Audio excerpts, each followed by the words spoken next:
So basically हा जो subject आहे बघा 2013 मध्ये याला UPSCने इंट्रोड्यूस केलं होतं 2013. ओके, इथिक्स म्हणजे नीतिशास्त्र. साध्या सोप्या भाषेमध्ये काय योग्य आहे आणि काय अयोग्य आहे. जी लोक ऑनलाईन आहेत पटकन टाकावरती तर तुम्हाला आवाज येतोय का? हरिश्चंद्राची फॅक्टरी चालू आहे तुम्ही ओके त्याच्यामध्ये? सगळ्यात पहिलं काम करायचं बघा, जी लोक ऑनलाईन असतात ना, ऑनलाईन आल्यानंतर ती टाकायचं की हां आवाज क्लिअर आहे. धन्यवाद समर्थ. ओके, सो बेसिकली जे आहे इथिक्स हा सब्जेक्ट काय योग्य आहे आणि काय अयोग्य आहे, तिच्यातलं काय योग्य आहे ते समजून घेणं आणि तेच डील करणं हे इथं अपेक्षित आहे बघा. हा फिलॉसॉफिकल सब्जेक्ट आहे. सो मुळात जे आहे माणूस असा प्राणी आहे बघा, त्याला कितीही समजवलं आणि तो कितीही तत्त्वज्ञानी असला काय योग्य आहे आणि काय अयोग्य आहे तो फक्त स्वतःच्या फायद्याचं बघत राहतो. Okay, bloody selfish. त्याच्यामुळे जे आहे की इथं किती काही योग्य असलं तरी माणसाचं गणित एकदम क्लिअर आहे की त्याच्या फायद्याचं काय आहे तेवढं बोला, बाकी सोडून द्या सगळं. ह्या अँगलनी तो डील करत जातो गोष्टी. सो GS4 हा सब्जेक्ट 2013 मध्ये UPSCला वाटलं की आपण लोक जे आहोत हा ना ते इथिक्सचा पेपर घेऊ आणि त्याच्यामधून आपल्याला चांगली चांगली लोक भेटतील म्हणून त्यांनी जे आहे तर हा सब्जेक्ट आणला. याच्यानंतर राज्यसेवेला वाटलं 2023 मध्ये, पण त्यांना वाटून काही नव्हतं म्हणून ते 25 पर्यंत गेलं. सो बेसिकली जे आहे आता इथिक्समध्ये जे आहे आपल्याला हे शिकायचं आहे की काय योग्य आहे काय अयोग्य आहे. आता याच्यामध्ये या सिलेबसचं किंवा ओव्हरऑल ह्या सब्जेक्टचं एकदम भारी आहे. याचं उत्तर आधीच क्लिअर आहे. कुठलाही प्रश्न कुणीही विचारला तर याचं उत्तर आधीच क्लिअर आहे की जे योग्य आहे तेच करायचं आहे आपल्याला. आपल्या डोक्यावर कुणी बंदूक जरी ठेवली तरी याचं उत्तर जे आहे की बाबा हे योग्य आहे आणि हेच मी करणार. हे जिंदगी देश के नाम असा हा सब्जेक्ट आहे बघा. ओके, त्याच्यामुळे याच्यात डोकं लावायचं कामच नाही. मग शिकायचं कशासाठी तर बेसिक असतं की जे उत्तर लिहायचं आहे त्या उत्तराची प्रोसिजर काय असली पाहिजे, ते लिहित असताना कशा पद्धतीने लिहायचं. ते खूप इन जनरल जर लिहिलं तर तिच्यातून खूप काही चांगले मार्क्स मिळत नाही. हा इतिहास आहे बघा. आता पण तुम्हाला इथिक्सचा पेपर दिला 2024चा, तो उद्या आपण डिस्कस करू. तो पेपर तुम्ही लिहू शकता. म्हणजे तुमच्यातलं असं कोणी नसेल की ज्याने जर पॉझिटिव्ह ॲटिट्यूडनी बघितलं त्या पेपरकडे तुम्ही लिहून टाका, आरामात लिहाल. फक्त मुळात असं होऊ शकतं की तो पेपर लिहिताना तुम्ही खूप जनरलाइज करून टाकाल त्या गोष्टी. त्या आपल्याला इथं जनरलाइज करायच्या नाहीत. आणि त्याच्यामुळे जे आहे इथिक्ससाठी जे आहे जे बेसिक्स क्लिअर पाहिजेत आणि त्या अँगलने जाणं गरजेचं असतं. बरं, हा GS4 जे GSचे पेपर आहेत त्यातला हा एकमेव असा पेपर आहे जो तुम्हाला 140+ मार्क देऊ शकतो किंवा 140 मार्क देऊ शकतो. बाकी 3चे 3 GSचे पेपर जे आहे त्यांचा सिलेबस अमाप आहे. त्याच्यामागे जे आहे किती धावलो आपण तर आपल्या हाताला खूप काही लागत नाही. तेवढे एफर्ट जर तुम्ही इथे टाकले तर 140 पर्यंत जाऊ शकतो आपण. हा इतिहास आपल्याला दिसतो जो UPSC मेन्समध्ये पेपर हातात चेक होऊन आलेले आहेत त्याच्यानुसार ते क्लिअर आहे बघा. सो आपल्याला आजच्या याच्यामध्ये याचं सिलेबस समजून घ्यायचं आहे की ओव्हरऑल हा जो सब्जेक्ट आहे याची डिमांड काय आहे.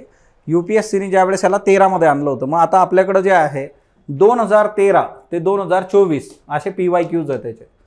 जी लोक ऑनलाईनमध्ये तुमच्या बॅचमध्ये कॉन्टेंट सेक्शनमध्ये फोल्डर आहे त्या फोल्डरमध्ये मराठी आणि इंग्लिशची फाईल उद्या अपलोड होईल. ती फक्त लेआउट त्याचं बाकी होतं. तुमच्यापैकी ज्या लोकांनी जे आहे ऑलरेडी केस स्टडीज तुम्हाला दिल्या होत्या बघा, ज्यांना केस स्टडीज सोडून प्रश्न मिळालेले नाही आहेत त्यांनी नीट यादी द्या, तुम्हाला ते मिळून जाईल. आणि जे लोक नवीन आहेत त्यांच्यासाठी जे आहे ती प्रॉपर फाईल जी आहे 2013 ते 2024 सगळे प्रश्न तुम्हाला मराठीमधून इंग्लिशमधून फाईल तिथून तुम्हाला नोट्स मिळून जातील. आपल्याला ते रेफर करायचे आहेत कारण ते ऑलरेडी आपल्या हातात आहेत की याच्यानुसार प्रश्न उद्या विचारला जाऊ शकतो. आणि एवढं मी इथं क्लिअर करून देतो की जे लोक ही बॅच सिन्सिअरली करतील, इथं सांगितलेल्या गोष्टी लिहितील, त्याच्या बाहेर पेपर जाणार नाही, ती गॅरंटी माझी. सो सिम्पली जे आहे इथिक्स हा जो सब्जेक्ट आहे मार्क्स चांगले देतो. याच्यामध्ये कन्सेप्ट समजून घेणं गरजेचं आहे. आता बरीच लोक विचारतील याच्यासाठी पुस्तक कुठलं वापरू. ओके, इथं जे होणार आहे तेच सगळं काही आहे. याची नोट पण तुम्हाला मिळेल.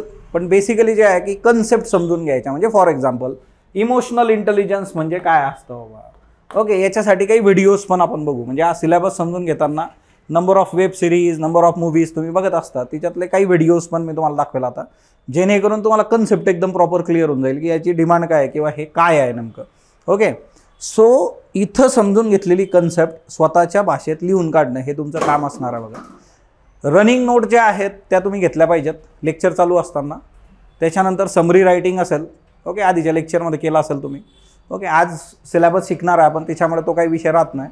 सिलेबस फक्त नीट लिहून काढायचा. तो सिलेबस तुम्हाला माहीत पाहिजे. तुमचा सिलेबस प्रत्येक पेपरचं पाठ पाहिजे तुमचं.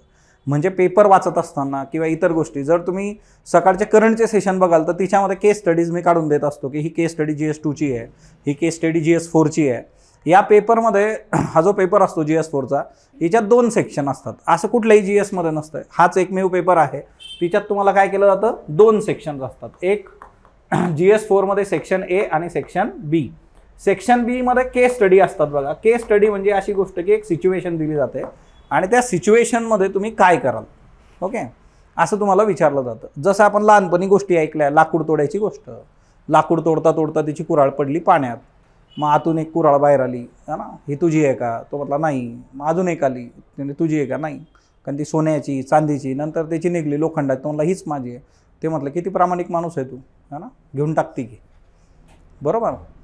हे काय आहे ना, एक सिच्युएशन दिली जाते तुम्हाला की तुम्ही जर या सिच्युएशनमध्ये एक अधिकारी म्हणून आहात, एखाद्या सिच्युएशनमध्ये तुम्ही आम आदमी म्हणून पण असू शकता. प्रत्येक ठिकाणी तुम्ही अधिकारी असालच असं नाही, ते सिच्युएशनमध्ये दिलेलं असतं तिथं. मग ती करप्शनची केस स्टडी असू शकते, इन्फ्रास्ट्रक्चर रिलेटेड केस स्टडी असू शकते. वेगवेगळ्या केस स्टडीज तुम्हाला विचारल्या जातात बघा, आणि त्या केस स्टडीच्या आधारे तुम्हाला उत्तरं जी आहेत तर ती तिथं फ्रेम करायची. 20 मार्क्ससाठी केस स्टडी असते. टोटल केस स्टडी 6 असतात, गुणेला 20, टोटल 120 मार्क्स इथं असतात. आणि सेक्शन ए मधला प्रत्येक प्रश्न हा 10 मार्काचा असतो. टोटल प्रश्न 13 असतात तिथं. सो 13 गुणेला 10, सो 130 जे आहेत, ओके. सो 130 मार्काचा सेक्शन ए आहे, 120 मार्काचा सेक्शन बी आहे. सेक्शन ए जो आहे तिच्यात जवळपास कमीत कमी रेग्युलर 3 कोट्स तुम्हाला विचारले जातात. म्हणजे सुभाषित, जी फिलॉसॉफर्स आहेत वेगवेगळे किंवा अदर दॅन फिलॉसॉफर्स, इतर महत्त्वाची लोक, वेगवेगळ्या क्षेत्रातली सक्सेसफुल लोक, त्यांची जे आहेत त्यातल्या त्यात रुटीन आपले जे आहेत, गांधीजी आहेत, सॉक्रेटिस आहे, प्लेटो आहे, यांचे कोट्स तुम्हाला विचारले जातात. हे कोट्स कमीत कमी 3 असतात बघा. उद्या जेव्हा आपण पेपर डिस्कस करू तुमच्या समोर ते असतील, त्यातून तुम्हाला क्लिअर होऊन जाईल. म्हणजे काय आहे ना की फिलॉसॉफिकल आस्पेक्ट. आता याच्यामध्ये या सिलेबसमध्ये कुठले फिलॉसॉफर्स आपण अभ्यासायचे असे दिलेले नाहीत, त्यांचे नावं मेन्शन नाही आहेत. मग इथिक्सशी रिलेटेड जे जे फिलॉसॉफर्स महत्त्वाचे आहेत ते आपण याच्यामध्ये अभ्यासतो. मग त्याचं असं हे नाही आहे की हेच अभ्यासले पाहिजेत. बरं, उद्या तिच्यात प्रश्न कुणावर पण विचारला जाऊ शकतो. तर ती डायव्हर्सिटी लक्षात घेऊनच ते लेक्चरमध्ये सगळे इन्क्लूड होतात. बरं, तिच्यामध्ये कोट्स ज्यावेळेस विचारलेले आहेत तर त्यावेळेस त्या कोट्स कुणाचं आहे त्याचं नाव दिलेलं आहे. जसं वॉरेन बफेटचं एक कोट मध्यंतरी टाकलं होतं, तर वॉरेन बफेट असे अभ्यासला जात नाही इकडं. कॅपिटलिस्टिक माणूस आहे बघा, तर तो ॲज सच फिलॉसॉफर म्हणून इकडे येणार नाही. तुम्हाला लीडर्स, रिफॉर्मर्स, ओके, त्यांच्यावर प्रश्न विचारले जातात. एक एक करून आपण सगळा आस्पेक्ट जो आहे इथिक्सचा समजून घेऊ. लेक्चरच्या शेवटी 15 मिनटं मी तुम्हाला देईल. तुम्हाला जे जे काही प्रश्न असतील ते साईडला लिहून घ्या किंवा मध्येही तुम्ही विचारू शकता. ते शेवटी जे आहे मी सगळे क्लिअर करून देईल तुम्हाला, ओके. कंडिशन एवढीच राहील इथून पुढं. सलग लेक्चर चालतील आहे, हिच्यामध्ये दांड्या मारायच्या नाही. सगळ्यात बेसिक जे आहे ते रुटीन, जे काही प्रश्न असतील, ज्या काही टेस्ट असतील, रुटीन ते लिखाण करून चेक करून क्लिअर करून घ्यायचं बघा, ओके. सो बेसिक हा विषय सुरुवात करतो आपण GS4. त्याचं कारण हेच आहे की हा हलका फुलका आणि जास्तीत जास्त मार्क देणारा विषय आहे ना. जेवढ्या गोष्टी इथं होतील तेवढ्या प्रॉपरली डील करत जायचं आहे बघा तुम्हाला, ओके. ओके, हां, याचे 50 रुपये एक्स्ट्रा आहे, थँक्यू, ओके.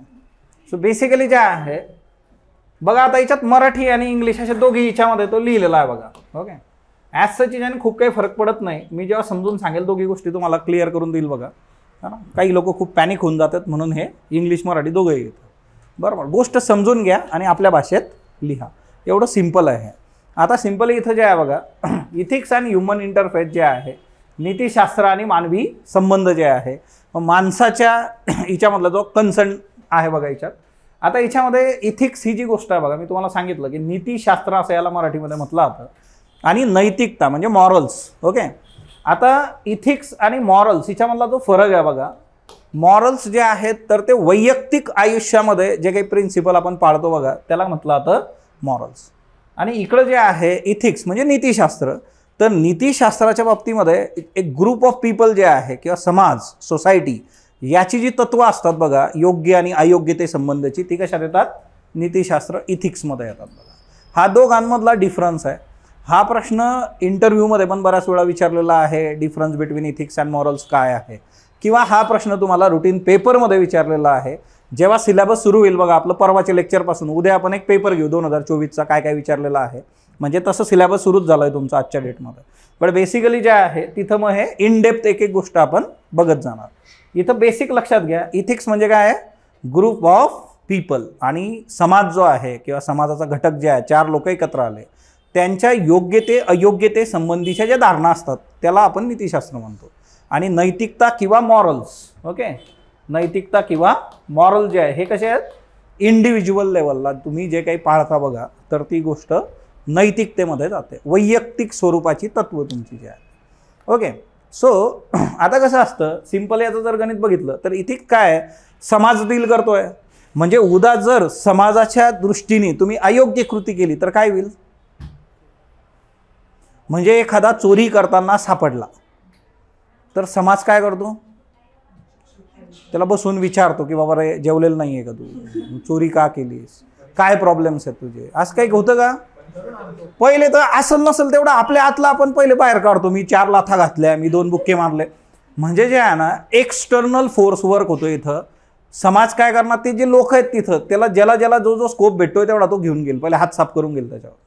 मग नंतर पुढचा विषय आहे की तो 15 दिवस झाले भुकेला होता आणि त्यांनी फक्त जे आहे ना तुम्हारे पास क्या है माँ आहे तिच्यामध्ये असतं ना, तो शशी कपूर एका पोराला गोळी मारतो, त्याच्या हातात पाव निघते 4, हा ना, तो नंतरचा विषय झाला. मग त्याला गिल्ट वगैरे जे आहे. सो तिकडं पण जाऊ आपण, पब्लिक सर्वंटच्या बेसिक काय काय क्वालिटीज असल्या पाहिजे.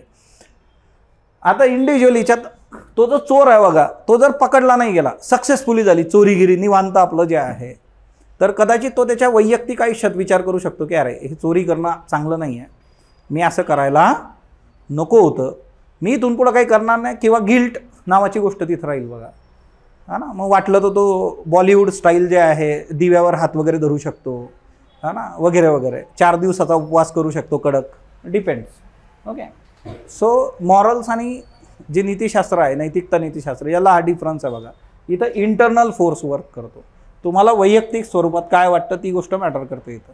सो इन डेप्थ आपण ह्या गोष्टी ज्या आहेत येत्या काळामध्ये बघू. आता हे सगळं बघत असताना जे आहे की प्रायव्हेट अँड पब्लिक रिलेशनशिप हा एक खूप महत्त्वाचा मुद्दा असतो बघा. की उद्या तुम्हाला आता हे सगळं इथिक्स आपण जेव्हा बघतो ना, तर हे कशाच्या अँगलनी बघायचं आहे, ब्युरोक्रेसी, प्रशासनाच्या अँगलनी बघायचं आपल्याला. हे ब्युरोक्रेसीचा विचार आपण करतो इथं. मग सिंपली जे आहे की एक अधिकारी जो आहे की त्याचं एक वैयक्तिक लाईफ आहे, त्याची फॅमिली, आई वडील, बायका, पोरं, ओके, सासू सासरे, अजून मामा मामी वगैरे वगैरे, ते वैयक्तिक आयुष्य वेगळं आहे बघा, आणि तो कामाला जातो ते प्रोफेशनल लाईफ वेगळं आहे. म्हणजे तुमचं सामाजिक जीवन किंवा तुमचं प्रोफेशनल लाईफ जे आहे, या दोघांमध्ये तुम्हाला समतोल साधता आला पाहिजे. म्हणजे आता हे सिंपली जर समजून घ्यायचं असलं तुम्हाला, तर इथं बघा हे काय आहे, प्रोफेशनल लाईफ आहे बघा, हे काय आहे, पर्सनल लाईफ आहे. मी लहान असताना आहे ना, मला शोलेमध्ये गब्बर होता, शोले पिक्चर बघितला का तुम्ही, हा ना, तिच्यात गब्बर नावाचं कॅरेक्टर आहे. तो गब्बर जो आहे तो कोण आहे, अमजद खान असं त्या कॅरेक्टरचं, म्हणजे त्या व्यक्तीचं नाव होतं त्या अभिनेत्याचं. मला माझ्या बहिणीने हे शिकवण्यात किंवा हे सांगण्यात की नाही हा गब्बर नाही, हा कोण आहे, अमजद खान आहे, असं तिने पार पान प्रणाने मला शिकवलं होतं ते, की सांगितलं होतं. तरी पण माझ्या भेशात काही ते जायचं नाही की हा गब्बरच आहे, कुठं पण दिसला की हा गब्बर आहे, अर्थ असं नाही, ते पिक्चरमधलं कॅरेक्टराईज आहे. म्हणजे काय, पर्सनल प्रोफेशनल डिफरन्स माझ्याच्याने तो तिथं काही होत नव्हता, तो तिथं धरला. मग आता हे लोकांकडून पण झालेलं आहे बघा. निळू फुलेंच्या बाबतीमध्ये कसे कितीतरी किस्से आहेत, है ना, व्हॉट्सअप विश्वविद्यालयावर जे आहे की सगळ्यांना पाणी देईल पण याला देणार नाही मी. एक आजीबाई म्हटली होती, शूटिंग चालू होतं आणि त्यांनी पाणी मागितलं, सगळ्यांना दिलं पण याला नाही. हे बायांना खूप त्रास देत आहे म्हटलं, ऑन स्क्रीन इमेज जी आहे बघा. सो मुळात कसं असतं ना की हे प्रोफेशनल लाईफ याच्यात दाखवलेलं आहे की हे हजबंड वाईफ आहे, तर हे काय आहे, त्याचा कामाचा भाग आहे बघा. ओके, हे ॲक्च्युअल प्रोफेशनल पर्सनल लाईफ आहे. इकडं व्यक्तिगत आयुष्य काय असतं, तर हे ॲक्च्युअल व्यक्तिगत आयुष्य आहे. आता जेव्हा याला मधल्या काळामध्ये सगळा गोंधळ झाला, तिच्यात एका व्यक्तीची डेथ झाली, मग है ना तुरुंगात जावं लागलं, तर तिथं जे आहे है ना सगळा पुढचे सोपस्कार करायला ही व्यक्ती होती का, ही व्यक्ती होती तिथं, ही व्यक्ती होती. ओके, मग तुमचं पर्सनल आणि प्रोफेशनल तुम्हाला बॅलन्स करता आलं पाहिजे. बऱ्याचदा काय होतं की कामाचा जो स्ट्रेस असतो, ताण तणाव, तो तुम्ही तिकडे घेऊन जाऊ शकता, तिकडचा इकडं आणू शकता, किंवा याच्या पलीकडं जे आहे की तुम्ही काम करत असताना जी ऑथॉरिटी तुम्हाला मिळते, ती ऑथॉरिटी तुमच्या क्लोज रिलेटिव्हजला, ब्लड रिलेटिव्हजला तुम्ही काय करता, त्यांना हेल्प करून देता तिच्यातून, की हां चला कॉन्ट्रॅक्ट आहे, मग कॉन्ट्रॅक्ट आहे तर मग तो देऊन टाका. 2024मध्ये पण अशी एक केस स्टडी आहे प्रायव्हेट सेक्टर संबंधीची ती, की आपल्याच ओळखीच्या किंवा आपल्याच नेपोटिझम असा एक शब्द असतो बघा. ओके, नेपोटिझम काय असतं, रक्ताचे नातलग आपले जे आहेत, भाऊ बहीण, ओके, मग त्याला फेवर करणं जे आहे, अशा गोष्टी ज्या आहेत तर त्या होत असतात. सो ह्या ज्या केसेस आहेत हे समजून घेणं इथं गरजेचं आहे बघा.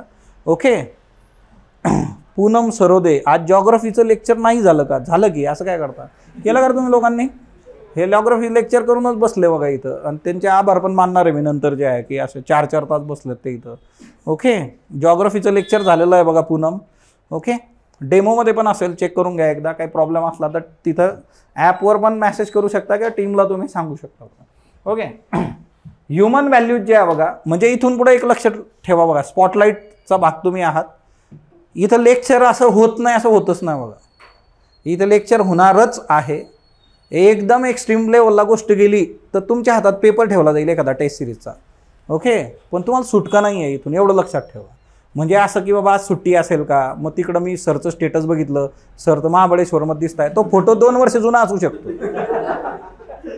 बरोबर, एक गोष्ट लक्षात ठेवा. हां, सरला वाटलं अरे मस्त होतं तिकडचं वातावरण, लावाच, तर लेक्चर होणारच आहे. प्रत्येकाने लक्षात ठेवा, इथं लेक्चर असं ब्लँक जाणार नाही म्हणजे ना, ते क्लिअर आहे इथं डायरेक्ट.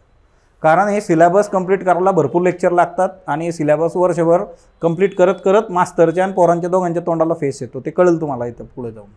तिच्यामुळे जे आहे की सुट्टी नसणार आहे किंवा लेक्चर होणार नाही असं होणार नाही. सो ती एक गोष्ट लक्षात ठेवा. हां ना, व्हिडिओमध्ये दिसत नाही आहे बघा, तुम्ही लाईव्ह केलेलं नाही आहे तर लाईव्ह लेक्चर तिथं व्हिडिओमध्ये यायला ॲपवर कालावधी लागतो तुम्हाला एक थोडासा जो आहे. म्हणजे कंपनी 48 तास सांगते मॅक्स त्यांचं लिमिट, पण तो 1, 2, 3 तासात येतो. कारण 2 तासा व्हिडिओ येतो, प्रोसेस होऊन तिथं येणार आहे. सो तिथं येऊन जाईल बघा व्हिडिओ. आणि शक्यतोवर जी लोक ऑनलाईन लेक्चर्स करताय त्यांनी सिन्सिअर राहा, लाईव्ह लेक्चर्स करा. ज्यांना शक्य नाही त्यांनी किमान तो बॅकलॉग ठेवू नका, नंतर ते कंप्लीट करा. ज्यांना शक्य इथं बसून लेक्चर करणं ते इथंच बसून लेक्चर करायचं. आणि याचं बेस्ट एक्झाम्पल आमचा रुपेश आहे बघा. कितीही अडचणी आल्या तर तो इथं येतो, म्हणजे येतो, काही असू दे तिकडं, पण तो येतो. म्हणजे जर त्याला दिवसा शक्य नाही झालं, रात्री एक फेरी मारून जातो, तो कॅमेऱ्यात दिसतो रोज रात्री जे आहे. ओके, इथं जर तुम्ही राहू शकलात तर ते बेस्ट आहे. आणि तिकडं राहिलात तर सिन्सिअर राहा. कारण गेल्या 2-3 वर्षात मी बघितलेलं आहे बघा, ऑनलाईनमध्ये खूप चांगले विद्यार्थी जे आहेत की जे खूप सिन्सिअर आहेत, ते नंतर गोष्टी लॅक करायला लागतात. पहिले 2-3 महिने खूप ते प्रॉपरली करतात आणि नंतर जे आहे ते गायबच होतात. मिस्टर इंडियाच्या पुढची केस होऊन जाते डायरेक्ट. इकडून फोन जरी केला तर फोन उचलत नसतात ते, म्हणजे इतकी वाईट परिस्थिती आहे. तिच्यामुळे ते फार प्रॉपरली डील करा. आता याच्यामध्ये दुसरं जे आहे बघा, मानवी मूल्य आपल्याला शिकायचे. तर मानवी मूल्य काय असतात बघा, आपल्या डे टू डे लाईफमध्ये आपण काही गोष्टींचं पालन करतो. त्या गोष्टी कुठल्या योग्य आहेत, अयोग्य आहेत, है ना, चुकीच्या आहेत, बरोबर आहेत. ही जी मूल्यव्यवस्था असते बघा, ह्युमन व्हॅल्यूज, हे जे टीचिंग्स आहेत, हे 3 ठिकाणाहून आपण बॉरो करत असतो बघा. त्या महत्त्वाच्या 3 सोर्सेस कुठले कुठले आहे की ग्रेट लीडर्स जे आहेत बघा. म्हणजे फॉर एक्झाम्पल आपण लीडर्सचा जर विचार केला बघा इथं, तर गांधीजी जे आहेत बघा आपले. सो गांधीजींच्या आयुष्यातून आपण बऱ्याचशा गोष्टी जे घेतो, तिच्यामध्ये हा एक प्रश्न जो आहे तो विचारला गेला होता. हा आपल्या नोटचा भाग होता आधी, त्याच्यानंतर तो प्रश्न UPSCमध्ये पण आला होता. तिच्यामुळे एवढं क्लिअर आहे की जे त्यांनी आजपर्यंत विचारलेलं आहे ते ऑलरेडी आपल्याकडं इन्क्लूड होतं, आपल्या बाहेर ते सरकलेलं नाही आहे. तिच्यामुळे ते एकदम क्लिअर आहे बघा. आता हे 7 सोशल सीन्स, गांधीजींचे 7 सोशल सीन्स हे 2nd ARCमध्ये पण आहेत. जो ॲडमिनिस्ट्रेटिव्ह रिफॉर्म कमिशनचा रिपोर्ट आहे इथिक्सचा, तिच्यामध्ये पण आहे. तिच्यातला पण सगळा महत्त्वाचा आस्पेक्ट आपण आपल्या लेक्चरचा भाग तो असतोच बघा.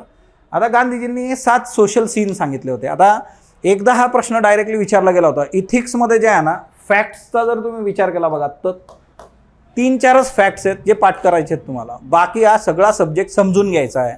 याच्यामध्ये पाठांतर नावाची गोष्ट नाही. म्हणजे आज एका स्टुडंटला मी भेटलो होतो आणि त्या स्टुडंटने मला विचारलं, म्हणजे हे डिस्क्रिप्टिव्हमध्ये काय करायचं असतं, पाठ करायचं असतं का वाचायचं असतं? म्हटलं ना, समजून घ्यायचं असतं. ओके, सो बेसिकली जे आहे पाठांतर फॅक्ट जे असतात ते करावे लागतात, पण इथं तो रोल फार कमी आहे या सब्जेक्टच्या बाबतीमध्ये. आता हे 7 सोशल सीन्स तर हे तुम्हाला माहीतच पाहिजे. मग 7 सामाजिक पापं कुठली आहे? हा प्रश्न जेव्हा UPSCने विचारला होता ना, त्यावेळेस बऱ्याचशा विद्यार्थ्यांनी, ज्यांना हे माहीत नव्हतं किंवा ज्यांनी हे वाचलं नाही पण आठवतच नाही आता तिथं प्रॉपरली पाठ नव्हतं केलेलं, त्यांनी तिथं काय लिहिलेलं होतं, सत्य, अहिंसा, मग रुटीन गांधीजी आपले, हा ना, जे आपण लहानपणापासून खरडत आलेलो आहे. गांधीजींची जयंती, गांधीजींची पुण्यतिथी, है ना, मग आपण कसं असतं बघा, काही गोष्टी एकदम ठरलेल्या आहेत, भाषणं, मग ते है ना, मी शेंगा खाल्ल्या नाही, मी टरफलं उचलणार नाही, तेवढ्या याच्यावर मग ते मार्क्स येत नाही बघा. आता हा एकदम टिपिकल प्रश्न आहे, प्रिन्सिपल्स, पॉलिटिक्स विथआउट प्रिन्सिपल, राजकारण. ओके, हे आपण बघत आलेलो आहे गेल्या 5-6 वर्षामध्ये जे आहे बघा, पॉलिटिक्स विथआउट प्रिन्सिपल जे आहे. ते म्हणलं प्रिन्सिपल काय असते, ते म्हणलं कॉलेजमध्ये असते, ते राजकारणात नाही. ओके, सो तत्व जे असतात बघा, तत्वांशिवायचं राजकारण, सिद्धांतरहित राजनीती जे आहे बघा, तत्वांशिवायचं राजकारण, जी तत्व आपण अभ्यासली पाहिजेत, जी तत्व आपण राजकारणात घेऊन चाललो पाहिजे बघा. मग आपल्यासमोर जे आहे माननीय यशवंतराव चव्हाण आहेत बघा, त्यांचं राजकारण कसं होतं. सो ओव्हरऑल जे आहे की ही जी तत्व आहेत ती राजकारणामध्ये वापरली जातात का मग आजच्या डेटमध्ये. सो गांधीजींनी सांगितलं होतं की सामाजिक पाप काय आहे बघा. ओके, सोशल सीन काय असतं, सामाजिक पाप आहे. जर तुमचं राजकारण तत्वविरहित असेल तर एक सामाजिक पाप आहे. Wealth without work. ओके, कामाशिवाय जर संपत्ती तुमच्याकडे असेल बघा, म्हणजे तुम्ही कष्ट न घेता काहीतरी मिळवताय, वेल्थ विथआउट वर्क. परिश्रम रहित धरणोपार्जन जे आहे, धन तुम्ही कमवताय पण परिश्रम करत नाही बघा, म्हणजे ते कसं येणार आपल्या कॉमन मॅनच्या भाषेमध्ये ब्लॅक. हां, सो मुळात जे आहे ना, मी जेव्हा पुण्यात पहिल्यांदा आलो होतो माझ्या आयुष्यात, तेव्हा मी आलो होतो FMCची परीक्षा द्यायला आलो होतो इकडं जे आहे 12वी नंतर. मग आता ती तेवढी सिरियसनेस नव्हती, सगळ्या जगाने फॉर्म भरले होते, आम्ही पण भरला होता. तिच्यात कुणीतरी सांगून ठेवलं होतं ते पेन्सिलनी करावं लागतं, मग ते नंतर आपली पेन्सिल घासून टाकतात, त्यांचं बघून घेतात ते, असे पण गोष्टी आम्हाला सांगितलं. मग आम्ही कसं 3-4 मित्र, मग स्वारगेटला एका रूमला आम्ही थांबलो. मग दुसऱ्या दिवशी आम्ही 1 दिवस आधीच आलो होतो. मग काय करणार होता, मग आम्ही मूवी बघितला होता बघा. मग पिक्चर कुठं बघायचा, तर मग आम्हाला एका सद्गृहस्थानी सांगितलं की पुण्यामध्ये तुम्हाला जर मूवी बघायचा असेल तर तुम्ही काय करा, कॉर्पोरेशनला जा, आणि तिकडं जे आहे मंगला थिएटर आहे.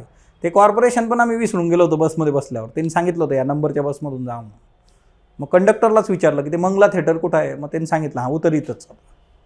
आणि तिथं ब्लॅकमध्ये चालू होतं एक पिक्चर होता अजय देवगणचा, कुणीही बघू नये असा तो होता, पण तो आम्ही बघितला होता ब्लॅकमध्ये. हा ना, नाही ते कसंच काला वगैरे असं काहीतरी होतं, ते काली नावाचं पिक्चर होतं ते, आणि फॉरेस्ट वगैरे जे आहे टायगर, आणि ते ब्लॅकमध्ये आम्ही तिकीट घेतलं होतं. नंतर आम्ही तिथंच होतो, ते पिक्चरला पण 1.5-2 तास होते, आणि ते तिकीट तर घेतलं, नंतर तेच स्वस्तात विकत होतं नंतर तिथं. ओके, म्हणजे आम्हाला जेवढ्यात विकलं होतं जेवढ्याचं ते होतं, म्हणजे 100चं तिकीट नंतर ते 20-20 रुपयाला विकत होते, अशी परिस्थिती होती तिथं. पण ठीक आहे, हे काय असतं बघा, ब्लॅक जे आहे की कुठल्याही वेल्थशिवाय तुम्ही पैसा कमवा, हे जे आहे हे सामाजिक पाप आहे. म्हणजे परिश्रम करूनच तुम्ही जे आहे गोष्टी केल्या पाहिजे, है ना. Pleasure without कॉन्सायन्स. कॉन्सायन्स म्हणजे काय, सत्सद विवेक बुद्धी जे आहे बघा. कॉन्सायन्स काय असतो, सत्सद विवेक बुद्धी. लॅक ऑफ कॉन्सायन्स जे आहे बघा, हे जे दाबतायत ना हॉर्न खाली जे आहेत ते लॅक ऑफ कॉन्सायन्स. तुम्हाला ऐकू येतात का जी लोक ऑनलाईनमध्ये हॉर्न इथं मधून. Okay, pleasure without conscience. आता बघा याच्याने जे आहे की सत्सद विवेकाशिवायचा आनंद किंवा सुख हे पण प्रॉब्लेमॅटिक आहे. म्हणजे आपल्याला एखाद्या गोष्टीमध्ये सुख मिळतं, प्लेजर आहे बाबा, आनंद आहे. म्हणजे फॉर एक्झाम्पल एखाद्याला फास्ट फूड खाऊन खूपच भारी वाटतंय, मग सकाळी पिझ्झा, दुपारी पिझ्झा, है ना, रात्री ते तळलेले बटाटे. मग ह्या सगळ्या याच्यामध्ये जे आहे की नंतर काय होऊ शकतं, हेल्थवर इम्पॅक्ट होऊ शकतो, तुमची हेल्थ खराब होऊ शकते. म्हणून तुम्ही जे करताय तर त्या केसमध्ये प्रॉब्लेमॅटिक आहे. आता हा चष्मा काय अभ्यास करून लागलेला नाही, हा स्क्रीनमुळं लागला आहे मला, पिक्चर पाहून हा ना. म्हणजे मला उठलं की मी असं ठरवायचो आता 1980 मधले पिक्चर बघू, 90 मधले बघू, अमोल पालेकर काढला बाजूला, मग ते सगळे पिक्चर पाहिजे लाईनीने. ओके, असं करत करत चष्मा लागून गेला होता. ओके, मग तिच्यामध्ये एक गोष्ट होती की एवढं जर तुम्ही स्क्रीनजवळ गेलात तर काय होऊ शकतं, चष्मा लागू शकतो. ओके, तर लागल्यावर कळल्यावर काय अर्थ नाही, लागला होता. ओके, नॉलेज विदाउट कॅरेक्टर जे आहे बघा, एखाद्याकडे भरपूर नॉलेज आहे पण चरित्र प्रॉब्लेमॅटिक आहे बघा. ओके, तुमचं चारित्र्य पाहिजे, नॉलेज थोडंफार प्लस मायनस चालून जाईल आपल्याला. So knowledge without character. तुमच्याकडे खूप नॉलेज असेल आणि जर तुमचं चरित्र प्रॉब्लेमॅटिक आहे then it is problematic. Commerce without morality. आता कॉमर्स विदाउट मॉरॅलिटी काय आहे बघा, की व्यवसाय करत असताना तुम्हाला नैतिकता ठेवली पाहिजे. तुम्ही जर मिस्टर इंडिया नावाचा मूवी बघितला असेल बघा, तिच्यात एक बनिया दाखवला आहे. तो बनिया जो आहे प्रत्येक धान्यासारखे दिसणारे जे खडे वेगवेगळ्या गोष्टी आहेत मिक्स करत जातो, लोकांना फसवतो बघा. काही लोक काट्यात फसवतात. आता मधल्या काळात आपण मेट्रोलॉजीचे स्टुडंट जे आहेत ना, ते आले, त्यांची एक्झाम झाली बघा, वजन काट्यामध्ये प्लस मायनस करणं जे आहे. Science without humanity. Okay, Nobel prize ह्याचं बेस्ट एक्झाम्पल आहे आजच्या डेटमध्ये. सायन्स विदाउट ह्युमॅनिटी जे आहे बघा, याच्यामध्ये सिम्पली जे आहे ना, तुम्ही जर बघितलं की सायन्स विदाउट ह्युमॅनिटी जे आहे, आता नोबेल प्राईज कुठून आले तर अल्फ्रेड नोबेलनी काय शोधलं होतं? डायनामाइट. डायनामाइटनी काय केलं? डिस्ट्रक्शन. मग जेव्हा त्याला कळलं की यार माझ्या शोधातून अख्खं जग जे आहे ते डब्यात जाऊ शकतं, मग तो म्हटला की नाही, जगासाठी चांगलं काम करणाऱ्या लोकांना काय करा, याच पैशातून तुम्ही प्रोत्साहन द्या. तिच्यातून आलं Nobel prize. Worship without sacrifice जे आहे बघा, वैराग्यविहीन उपासना जी आहे ना, तुम्हाला जर भक्ती करायची आहे तर ती कशी पाहिजे? तिच्यात त्याग पाहिजे बघा, है ना. त्याग नसेल तर मग काही अर्थ त्याला उडत नाही. मग ते असतं ना आपल्याकडं धडकन, तू मेरी नाही तो किसी और की भी नाही, ते नाही पाहिजे है ना. दिल्या घरी सुखी राहा, ॲक्सेप्टेबल. Okay okay. सो हे 7 सामाजिक पाप आपल्याला गांधीजींनी सांगितले होते. मग ही जे आहे की जे ग्रेट लीडर्स आहेत त्या लीडर्सने आपल्याला काय शिकवलं, तिच्यातून कुठल्या गोष्टी आपण आत्मसात केल्या, त्याच्यावर प्रश्न आपल्याला विचारले जाऊ शकतात. त्यांचे कोट्स विचारले जातात वेगवेगळे, ते आपण डिस्कस करूया त्या काळामध्ये की वेगवेगळे कोट्स. आणि तिच्यामध्ये पण जे आहे की जे खूप पॉप्युलर आहेत असे कोट्स तुम्हाला इकडं विचारले जातात बघा. ओके. त्याच्यानंतर नेक्स्ट वन जे आहे की लीडर्स नंतर जे आहे रिफॉर्मर्स जे आहे बघा. ओके, लीडर्स नंतर रिफॉर्मर्स. रिफॉर्मर्स म्हणजे कोण? सुधारक जे आहे, वेगवेगळे जे आहे बघा, समाज सुधारक आपल्यासमोर येतात बघा. इतिहास ज्या वेळेस आपण वाचतो मग त्याच्यामध्ये महात्मा फुले आहेत, क्रांतीज्योती सावित्रीबाई फुले आहेत बघा, डॉक्टर बाबासाहेब आंबेडकर आहेत, राजाराम मोहन राय आहेत, मोठी यादी आहे बघा, आपण बघतो. फक्त आता मुद्दा प्रॉब्लेम काय आहे की आजच्या डेटमध्ये त्यांची व्हॅल्यू सिस्टीम आपण किती आत्मसात करतो हा एक मेजर कन्सर्न आहे, किंवा तो किती वर्क होतो. आता UPSCने एकदा जो आहे बघा PYQ ज्या वेळेस बघितलेला आहे, तर त्या केसमध्ये जे आहे क्रांतीज्योती सावित्रीबाई फुले ज्या आहेत त्यांच्याबरोबर आपल्याला प्रश्न विचारलेला बघा UPSC. ओके, जेंडर इक्वॅलिटी संबंधीचं त्यांचं कार्य जे आहे ना, लिंग भाव समानता जी आहे त्याच्यावर त्यांनी काय काय काम केलेलं आहे हा प्रश्न विचारून झालेला बघा. सो मुळात जे आहे आता क्रांतीज्योती सावित्रीबाई फुले, आता सध्या जे आहे बघा भिडेवाड्याचं स्मारक बनतं आहे. बरं, हा मुद्दा काही फक्त महाराष्ट्र किंवा पुण्यापुरता मर्यादित नाही आहे. याच्यावर रवीश कुमारनी पण तिथं रिपोर्ट बनवलेला आहे भिडेवाड्यावर जे आहे बघा, त्यांनी व्हिडिओ तिथे शूट केलेला आहे तिथे घेऊन. सो बेसिकली हा नॅशनल मुद्दा आहे एक, आणि त्याच्यामुळे जे आहे की प्रश्न इथं परत फिरू शकतो. आता करंट असतं का प्रत्येक विषयाला? तर प्रत्येक विषयाचं करंट असतं एवढं लक्षात ठेवा बघा. प्रत्येक विषयाला करंट असतं, त्याचं सिलेबस तुम्हाला नीट समजून घेता आलं पाहिजे. जर ते समजून घेतलं तर त्याचे आता हा रेफरन्स कुठं कुठं जाईल. आता जरी हे इथिकचं लेक्चर असलं तर इथं यांचा जो इथिकल व्हॅल्यूज आहे, सगळ्या ज्या ह्युमन व्हॅल्यूज, चांगल्या चांगल्या गोष्टी, त्या आपण इथं कन्सिडर करणार. यांचं जे टिपिकल कार्य आहे बघा, तर ते हिस्ट्रीमध्ये तुम्हाला विचारलं जाऊ शकतं. म्हणजे याचा हिस्ट्रीशी पण डायरेक्टली संबंध आहे, किंवा ओव्हरऑल PSIR आपण बघितलं तिकडं आपल्याला याचे रेफरन्सेस लागू शकतात. सो हे अशा पद्धतीने जे आहे वर्क होत जातं, किंवा राजाराम मोहन राय जे आहे. सो मुळात हे सगळे जे रिफॉर्मर्स आहेत, या रिफॉर्मर्सनी काय काय आपल्याला शिकवलं, तिच्यातून आपण काय काय घेतलं, तिच्यामध्ये नीतिशास्त्र किती आहे याच्यावर तुम्हाला प्रश्न विचारले जातात. सो ते पण आपल्याला बघायचं बघा. आता याच्यामध्ये एक गोष्ट लक्षात घ्या, हा सिलेबस आहे ॲक्च्युली आयोगाने दिलेला. ह्या सिलेबसमध्ये फक्त काय लिहिलं आहे? Great leaders, reformers, great reformers नावं याच्यात दिलेली नाहीत. म्हणून जर तुम्ही इथिक्ससाठी वेगवेगळी पुस्तकं घेऊन बसलात तर तिच्यात तुम्हाला प्रत्येक पुस्तकात वेगवेगळे 4-5 जे आहेत नावं दिसतील, वेगवेगळ्या 4-5 लोकांबद्दल. शेवटी कसं असतं, प्रत्येक ऑथर, प्रत्येक पब्लिकेशन जे असतं त्याला एक डिफरन्स द्यायचा असतो. मग ते म्हणतं की हां, एक एक्झिस्टिंग बुक्समध्ये काय काय आहे, याच्यात हे नाही का, हे पण आपण टाकून देऊ. ओके. किंवा एका ठिकाणी माझं गेस्ट लेक्चर होतं इथिक्सचं, आणि ते लेक्चर एक रिटायर्ड कर्नल पण होते तिथं, आणि ते पण त्या लेक्चरला बसले होते समजा. सो त्यांनी मला म्हटलं त्यावेळेस की हे सगळे जे वेगवेगळे तुम्ही एक्झाम्पल सांगितले याच्यामध्ये एक एक्झाम्पल ॲड करा म्हटलं. म्हटलं कुठलं? तुम्हाला संत तिरुवल्लुवर माहीत आहेत का? म्हणे. म्हटलं हां. का? तर मला हिंदीमध्ये धडा होता त्यांच्यावर, मी लहान असताना शाळेत आम्हाला 7वी-8वीमध्ये त्यांच्यावर धडा होता. तर संत तिरुवल्लुवर यांचं जे पेक्युलर फीचर आमच्या धड्यामध्ये होतं ते काय होतं की ते कशा पद्धतीने अन्न वाया घालवत नव्हते बघा. संत तिरुवल्लुवर ज्यावेळेस जेवायला बसायचे तर एका वाटीमध्ये पाणी घेतलेलं राहायचं, एक सुई राहायची त्यांच्याकडे. जर तांदळाचा किंवा भाताचा एक कण खाली जर पडला तर त्या सुईमध्ये तो तांदूळ लावून त्याला त्या वाटीमध्ये धुवून ते परत प्राशन करून घ्यायचे, म्हणजे अन्नग्रहण करून घ्यायचे. म्हणजे काय आहे की अन्न जे आहे ते वेस्ट जाता कामा नये. हा त्यांचा खाक्या होता. म्हणजे मूळ जे आहे की ही गोष्ट काय, कम्पॅशन टुवर्ड्स वीकर सेक्शन. आज कितीतरी लोकांना जे आहे अन्न मिळत नाही आहे बघा, आणि जर आपण अन्न वाया घालवलं तर मग ते अजून प्रॉब्लेमॅटिक होऊन जाईल. सो हा तिच्यामध्ये मुद्दा आहे. सो ह्या सर्व हिच्यामध्ये जे आहे बघा, तुम्ही लीडर्स, रिफॉर्मर्स, त्याच्यानंतर ॲडमिनिस्ट्रेटर. आता ॲडमिनिस्ट्रेटरचा जर तुम्ही विचार केला ना तर इथं जे आहे बघा TN सेशन्स आहेत बघा इथं. Okay, TN session. आता कसं असतं बघा, मी जर तुम्हाला असा प्रश्न विचारला की तुम्हाला जे आहे कुठला ब्युरोक्रॅट आवडतो किंवा तुमचा आदर्श ब्युरोक्रॅट कुठला आहे बरं, सांगा बरं पटापट. तुम्ही काही लोक जे आहेत है ना, कुणाला तरी बघून इकडं आला असाल काही लोक, है ना. काही लोकांना आतूनच होतं की नाही मला हेच करायचं आहे, मी कुणाला बघून मी आलो ना बाबा. ओके, काही लोक जन्मताच ग्रेट असतात बघा, त्यांना सोडून द्या. पण जो आम आदमी असतो तो मोटिवेट होतो इकडून तिकडून. कोणाला बघून आलात बरं तुम्ही इथं, किंवा कोण तुमचं मोटिवेशन कोण आहे?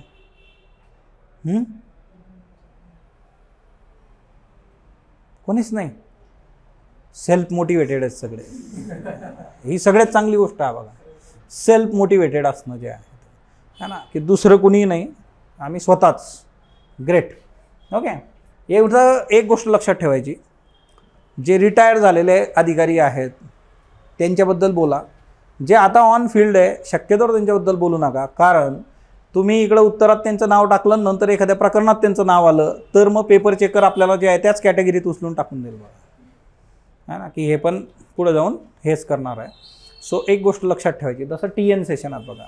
TN सेशन यांचं काम जे आहे, इलेक्शन कमिशनचे जे रिफॉर्म्स आहेत तिच्यामध्ये मेजर जे वर्क आहे बघा ते TN सेशन यांचं आहे. तर असे काही नावं तुम्हाला माहीत पाहिजेत. उद्या तुम्हाला प्रश्न इथं विचारला जाऊ शकतो.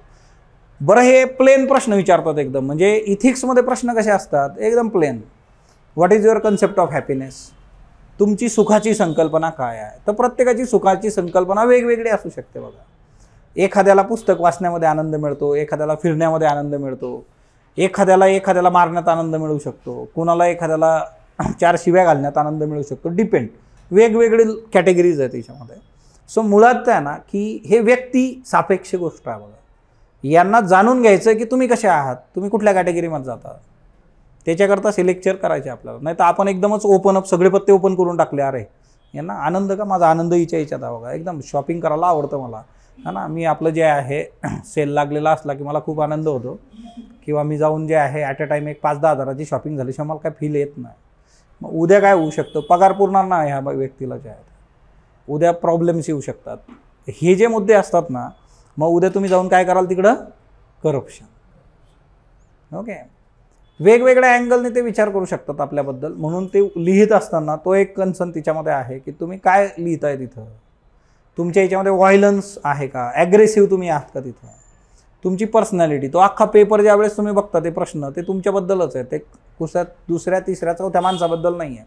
केस स्टडीमध्ये जरी लिहिलेलं असलं की XYZ ही व्यक्ती या कंपनीत काम करते, तिचा असा प्रॉब्लेम आहे किंवा तिला असा प्रॉब्लेम दिसतोय, मग ती काय करणार, म्हणजे काय तुम्हीच काय करणार, तुम्हाला विचारलं. ते आपल्याकडं असतं ना, आपला काहीतरी प्रॉब्लेम असतो ना, आपण विचारताना सांगतो ते माझ्या मित्राचं असं झालं आहे, मग कसं करायचं, है ना. ते समोरच्याला कळतं, है ना. त्याचे किती केस गेले तिच्यावर ठरतं ते. ओके, आजकाल केस उगवण्याकडे जास्त कल आहे बघा, पण तरीसुद्धा जे आहे की ती एक बाब असते. सो TN सेशन जे आहेत बघा, तर ते असे अधिकारी आपल्यासाठी मॅटर करतात. सो यांच्याबद्दल तुम्ही जाणून घेतलं पाहिजे, अशा अधिकाऱ्यांबद्दल. सो ते केस स्टडीज येत राहतील, मी तुम्हाला नावं सांगेल, तिच्यातून पण गोष्टी ज्या आहेत त्या आपल्या वर्क होत जातील बघा. ओके, सो तो एक मुद्दा हिच्यामध्ये लक्षात ठेवायचा. आता हिच्यामध्ये दुसरा एक मुद्दा जो येतो, आता बघा, role of family. Okay,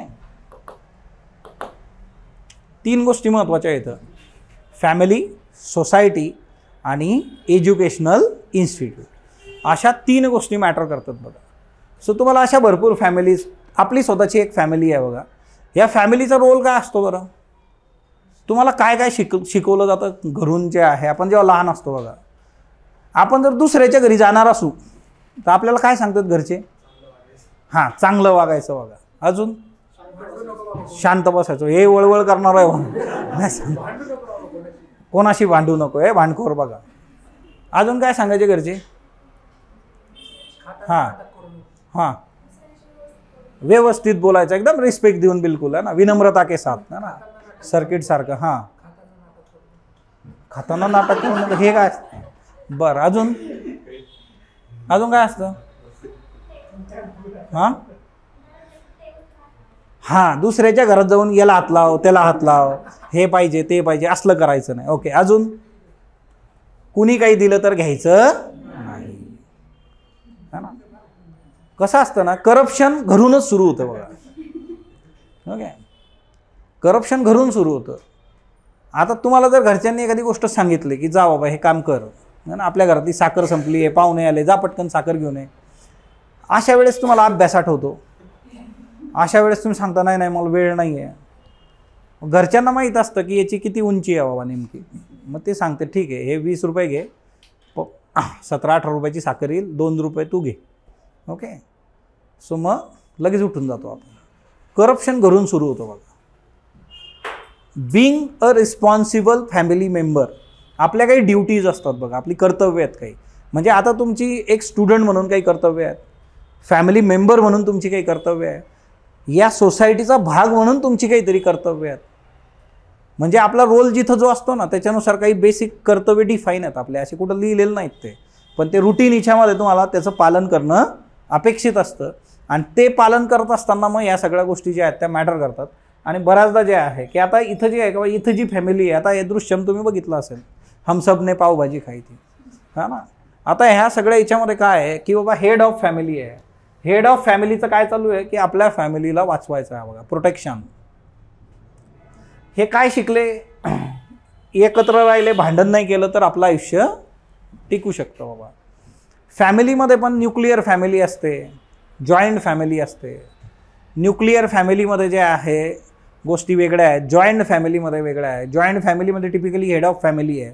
nuclear फॅमिलीमध्ये ॲज सच तेवढं हेड ऑफ फॅमिली वगैरे ह्या गोष्टी तुम्हाला तेवढ्याशा नाही मिळणार. किंवा आता फॅमिलीचा एक बेसिक कन्सर्न काय आहे ना की आता समजा ही मुलगी आहे बाबा, तर लहान मुलीला काय सांगितलं, यांनी जे सांगितलं खाताना नाटक करू नको, जे दिलं ते खा, याचा अर्थ एकदम क्लिअर. नाही तर मी वांग खात नाही, तुमच्या घरी तर वांग्याची भाजी आहे, आमच्या घरी वांग करत नाही, तुम्हाला माहीत नाही का मला आवडत नाही, गप गुमान खायचं. आता लहान मुलं जी असतात नाही बोलून जातात बघा. ओके, पण आता तुम्ही इमॅजिन करा की आत्ता जर तुम्हाला कुणी घरी येऊन गेलं या लेक्चरनंतर, येणार कुणीच नाही, जस्ट इमॅजिन, नाही तर लगेच स्वप्नांच्या जगात की हा मला कोणतरी घरी जेवायला नेणार आहे. जस्ट इमॅजिन की तुम्हाला आता घरी जेवायला नेलं आणि घरी जेवायला नेल्यानंतर जे आहे सिम्पल एक गोष्ट आहे, तिथं गेल्यानंतर तुम्हाला तुम्हाला जे आवडत नाही ते खायला तिथं दिलं. ओके, आणि समोरच्यांनी विचारलं तुम्हाला कसं झालं आहे, काय सांगाल तुम्ही, ते म्हणणार अजून घ्या मग. ओके, याला काय म्हणतात, सोशलायझेशन, सामाजिकीकरण. हे सोशलायझेशन आहे ना एका विशिष्ट एज नंतर होत जातं. आपल्यात हे बदल जे आहेत काळानुरूप होत जातात. लहानपणी तसं नसतं बघा, म्हणून ते म्हणतात ना लहान मुले देवाघरची फुले वगैरे वगैरे जे आहे. काही अपवाद असू शकतं त्याला, पण बेसिकली जे आहे की ह्या सगळ्या याच्यामध्ये हे गणित क्लिअर आहे एकदम की सोशलायझेशन होत जातं. याच्यामध्ये समाजाचा पण एक मेजर रोल आहे. ओके, सो आता जर तुम्ही बघितलं बघा की जसं ही फॅमिली आहे तर सायमल्टेनियसली एज्युकेशनल इन्स्टिट्यूट पण याच्यात मॅटर करते बघा. आपल्या ज्या काही शिक्षण आपण जिथं घेतो, म्हणजे बघा जन्माला तुम्ही येणार आहे इथं, बरोबर, सगळ्यात पहिली जी इन्स्टिट्यूट आहे जी तुम्हाला शिकवते 4 गोष्टी ती फॅमिली असते बघा. नंतर सोसायटी, कारण लगेच तर काही शाळेत जात नाही तुम्ही, मग तुम्ही गल्लीत खेळणार, तुमचे काका मामा मामी ते तुमच्या घरी येणार, शेजारचा दादा कोणीतरी काहीतरी शिकवणार. ओके, अशा नंबर ऑफ गोष्टी तुम्ही शिकत जाणार. ही सोसायटी आहे, ती तुम्हाला 4 गोष्टी शिकवते. याच्यानंतर तिसरी जी इन्स्टिट्यूट आहे ती काय आहे, एज्युकेशनल इन्स्टिट्यूट. एज्युकेशनल इन्स्टिट्यूटमध्ये गेल्यानंतर जे आहे तिथं तुम्हाला सिनियर असतील, तिथं टीचर असतील, तुमचे पियर ग्रुप असेल, तुमचे बरोबरचे मित्रमैत्रिणी जे असतील बघा. ओके, आता इथं पण सिम्पल, तुम्ही लायब्ररीमध्ये बसता बघा, तिथं काही सॉक्रेटिस, प्लेटो आणि ॲरिस्टॉटल बसलेले आहेत ऑलरेडी. ओके, म्हणजे अनुभवी आहेत ते तुमच्यापेक्षा असं त्यांना वाटतं, आणि ते तिथं आहेत आणि ते तुम्हाला गाईड करत असतात बघा. प्रत्येक लायब्ररीत असे 3-4 लोक असतात आणि ते फार एकदम गॅरंटीने गाईड करतात, तू असं कर, तू असं कर, तू असं कर, असंच करायचं असतं. ओके, मुळात काय असतं ना की हा जो पियर ग्रुप असतो बघा, आपण आकर्षित होतो त्यांच्याकडं, कारण त्यांच्याकडं ऑलरेडी 4 पोरं उभे असतात तिथं ऐकत. आपल्याला वाटतं की हां जे काही आहे ते हेच आहे, मोक्ष हाच मिळवून देणार आपल्याला, बरोबर. सो मुळात म्हणजे हा किस्सा मी बऱ्याच लेक्चरमध्ये सांगितला आहे. इथं समोर आहे ना एकदा मी उभा होतो बघा, आता ते दुकान जे आहे तिथं साऊथ एक इडलीचं दुकान पडलं आहे बघा, ते तिलक समोर जे आहे तिथं पहिले चहाचं दुकान होतं. ती जागा जी आहे एका फार महान आत्म्याने पद पावन केली आणि त्याच्यानंतर ते चालतं आहे 1.5-2 वर्षापासून. त्याच्या पहिले तिथं 4-5 दुकानं बदलून गेली होती. त्या महान आत्म्याचं नाव इथं काही सांगत नाही आता. ओके. सो मुळात तिथं एक विद्यार्थी होता, त्याच्यासमोर 3-4 विद्यार्थी होते, ते पुण्यात नवीन आलेले होते बघा. हा अनुभवी होता. प्लेटो, सॉक्रेटिस आणि थोडा ॲरिस्टॉटल त्याच्यात होता. त्याने डायरेक्ट सांगितलं, पहिल्या अटेम्पमध्ये तुम्ही प्री पण पास होणार नाही, दुसऱ्या अटेम्पमध्ये पण तुम्ही प्री पास होणार नाही, तिसऱ्या अटेम्पमध्ये थोडंफार शक्यता आहे, असंच असतं म्हटलंय. आणि ते एकदम मन लावून ऐकत होते. ओके. सो मुळात कसं आहे ना की तो पियर ग्रुप आपल्यावर बराचसा इम्पॅक्ट टाकतो बघा. पियर ग्रुपचा रोल आपल्या लाईफमध्ये फार मोठा असतो. म्हणजे मी हॉस्टेलला जेव्हा गेलो 6वीमध्ये, हॉस्टेल बंक करणं जे आहे की हॉस्टेलच्या भिंतीवरून उडी मारून बाहेर कधी जायचं, कधी जायचं, हे कोणी शिकवलं? सिनियरनी शिकवलं. पियर ग्रुप जो आहे. ओके. आपण कधी पकडले जाऊ शकतो, त्याच्या दाट शक्यता कुठल्या कुठल्या आहेत ते सिनियरने सांगितलं. जर पकडले गेलो तर लोड घ्यायचा नाही, मार खाऊन घ्यायचं, पण दुसऱ्या दिवशी परत लगेच तेच काम करून घ्यायचं. कारण समोरचे निश्चिंत असतात की काल पकडलं यांना, हे आता काही असं करणार नाही, तर ती सगळ्यात सेफ वेळ तीच असते. हे आपल्याला सिनियरने सांगितलं. म्हणजे जे पियर ग्रुप असतो ना, हा मॅटर करतो. टीचर्स मॅटर करतात बघा. हा तारे जमीन पर नावाचा मूवी आहे, हा कदाचित तुम्ही बघितला असेल बघा, तारे जमीन पर जे आहे. सो तिच्यामधले ना एक क्लिप आहे बघा ही, की आता हिच्यामध्ये 2-3 आस्पेक्ट्स आहेत ॲक्च्युली. आपण role of parents in depth शिकणार आहे. बऱ्याचशा पॅरेंट्सचा इश्यू कसा आहे आजच्या डेटमध्ये, 90% आले पाहिजे, 95% आले पाहिजे, पहिले चाललं पाहिजे, इकडं पण है ना, everybody is running behind that, की हां मग है ना. म्हणजे तो एक मेजर प्रॉब्लेम, की ते एक्सपेक्टेशन एवढे वाढलेले आहेत दिवसेंदिवस. तुम्हाला किती टक्के होते है ना, तुमचंच प्रोडक्ट आहे ना ते. हे कोण समजून घेईल हा ना. आम्हाला ट्युशन नव्हती, आम्हाला चांगली शाळा नव्हती, आम्ही तुला ट्युशन लावली, आम्ही तुला हे केलं, आम्ही तुला ते केलं. सी मूळ काय आहे की पॅरेंट्सचं काम काय आहे की ते इन्करेज करणं जे आहे ते, नक्की डिस्करेज करणं. काय प्रॉब्लेम्स आहेत त्याने सांगितलं बघा. एक शिक्षक चांगला कसा असतो त्याचं एक उदाहरण आहे इथं. तो समजून सांगतोय पॅरेंट्सला की हे असं नाही आहे, ह्या स्टुडंटचा प्रॉब्लेम हा आहे, ह्या स्टुडंटबद्दल हे तुम्ही समजून घ्या. हे तुम्ही समजून घेतलं तर गोष्टी सोप्या होऊन जातात. पण इथं समजून कोणाला घ्यायचं नाही आहे. प्रत्येकाला वाटतं है ना इंजिनियर बनलं पाहिजे, डॉक्टर बनलं पाहिजे, सरकारी नोकरी पाहिजे, हे पाहिजे, ते पाहिजे, ते पाहिजे. कारण समोरून पण तशाच डिमांड आहे, जावई सरकारी नोकरीवालाच पाहिजे, मग बाकीजण करायचं काय. ओके. सो सिम्पली जे आहे ना की टीचर जो असतो बघा, त्या टीचरचं बेसिक काम काय आहे किंवा टीचरकडून काय एक्सपेक्टेड आहे आपल्याला है ना, की teacher should create thirst for knowledge among the students rather than quench them. म्हणजे शिक्षकाचं काम जे असतं ना की त्यांनी नॉलेजसाठी जे आहे त्यांना अजून प्रेरित केलं पाहिजे, न की त्यांना प्रश्न विचारून जे आहे त्रास दिला पाहिजे. आपल्याकडे एकदम कॉमन असतं बघा कॉलेजमधला वायवा हा ना, ते तयारच असतं की कधी आला की मी कधी पंजा मारला, आणि आपण एकदम क्लिअर असतो त्याच्यामध्ये, एकदम defensive. May I come in? ते म्हणतं yes. Sit down, thank you, sorry sorry sorry sorry sorry. ते म्हणतं हां निघा, धन्यवाद. म्हणजे जवळपास माझे जेवढे वायवा झाले असतील त्याच्यातले 99% असेच होते सगळे. कारण समोरच्याला काय येतं आहे किंवा काय अपेक्षित आहे त्याच्यापेक्षा जे आहे ना समोरच्याला त्रास देणं जे आहे ते जास्त ते हे असतं बघा तिथं है ना. बऱ्यापैकी तुमच्यापैकी किती लोकांना असा अनुभव आला बरं है ना. अभ्यास करत जावर. मुळात जे आहे है ना, आता काही काही तर असे होते की जे ते शिकवलंच नाही, ते लेक्चरला येणार नाही आणि तिथं मोठ्या मोठ्या गोष्टी विचारणार. ओके. असे पण असतात. सो मूळ जे आहे की शिक्षकाचं काम काय आहे, आपली जी एज्युकेशन सिस्टीम आहे मग तिच्यामध्ये गोष्टी कशा असल्या पाहिजेत. कारण ही ह्युमन रिसोर्स आहे ना, तर ह्युमन रिसोर्स स्पॉईल करतोय आपण. मग आता नॅशनल एज्युकेशन पॉलिसी आली बघा नवीन, जे आहे एक्स्ट्रा ना नॅशनल एज्युकेशन पॉलिसी जे ते focus on extra curricular activities, बऱ्याचशा गोष्टी तिच्यामध्ये आल्या. मग मूळ ह्या ज्या गोष्टी होत्या की इंजिनियर करत असताना तुम्ही जे आहे अजून काही गोष्टी ज्या आहेत त्या करू शकता बाबा, आर्ट कल्चर तिच्यात जाऊ शकता, ह्या गोष्टी त्यांनी ओपन करून दिलं तुम्हाला. सो इथं जे आहे पॅरेंट्स आहेत बघा, मदर फादर, आणि इकडं आहे टीचर. 2 वेळा हा प्रश्न रिपीट झाला आहे. APJ अब्दुल कलाम यांचं हे स्टेटमेंट आहे की कोट आहे त्यांचं हे, की जर तुम्हाला एक खूप चांगलं ब्युटिफुल माइंडचं नेशन हवं असेल, प्रॉस्परस नेशन पाहिजे असेल, तर मग त्याच्यामध्ये 3 खूप महत्त्वाचे घटक वर्क करतील, ते म्हणजे एक मदर, फादर आणि टीचर. ओके, ह्या पद्धतीने ते वर्क होतं बघा. सो चांगले टीचर, चांगले पॅरेंट्स, है ना. तो आता सध्या जे आहे IITN बाबा फेमस झाला बघा महाकुंभमध्ये, है ना.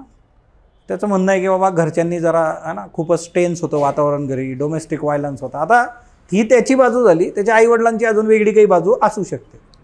ते म्हणतील हेच बावलट आहे, कदाचित असं होऊ शकतं, डिपेंड्स. ओके, दोघांचे 2 व्हर्जन्स असू शकतात बघा याच्यामध्ये.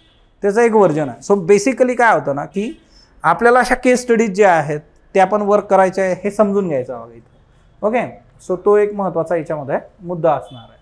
देन आता बघा रोल ऑफ फॅमिली कसा मॅटर करतो बघा आता याच्यामध्ये. ओके, गँग्स ऑफ वासेपूर मधला सीन आहे बघा हे. ओके, आता बघा फैजल जो आहे, फैजलची केस कशी आहे, तर फैजल हा जो आहे हा कशात प्रॉब्लेम आहे, ड्रग्स करतोय बघा. ते चेहरा बघून घेतो. ओके, एकदम कॅरेक्टर जे आहे कॅरेक्टरमध्ये एकदम कॅन्डिडेट. आता ड्रग्स करतोय. आता हे कसं आहे ना, सोसायटी, फॅमिली, तुम्ही जिथं राहता तिथलं ओव्हरऑल एन्व्हायरमेंट कसं आहे बघा. कारण फैजल कुणामध्ये बसतो उठतोय तिथं, त्याच्या आजूबाजूची लोक कशी आहेत, है ना. फैजलनी कदाचित जे आहे बाबा ड्रग्सला हात लावला नसता, पण सगळेच तिथं जे आहे ना, चैनी खैनीवाले सकाळपासून भेटले त्याला, दे थोडी घे की थोडी, त्याला काय होतं, तिच्यातून तो तसा झालेला बघा. ओके, आता पुढचा मुद्दा येतो की 2 गोष्टी वय ऑप्शन्स काय काय फॅमिलीकडे, की वडिलांच्या खुनाचा बदला घेणं किंवा पीसफुली आयुष्य जगणं. कारण व्हायलन्सबद्दल गौतम बुद्धांनी म्हटलेलं आहे बघा. What is violence? Violence means holding a burning coal in your hand. म्हणजे जळणारा कोळसा तुमच्या हातात घेता तुम्ही. याचा अर्थ काय होतो, पहिले तुमचा हात जळणार आहे, दुसऱ्याकडे फेकायच्या आधी काय जळेल, तुमचा हात जळणार. ते दंगलमध्ये लोक असतात ना, दंगा झाल्यानंतर जे आहे बॉटल्या केरोसिन पेट्रोल पेटवून फेकतात, पोलीस त्यांना जळलेल्या हातावरून पकडतात.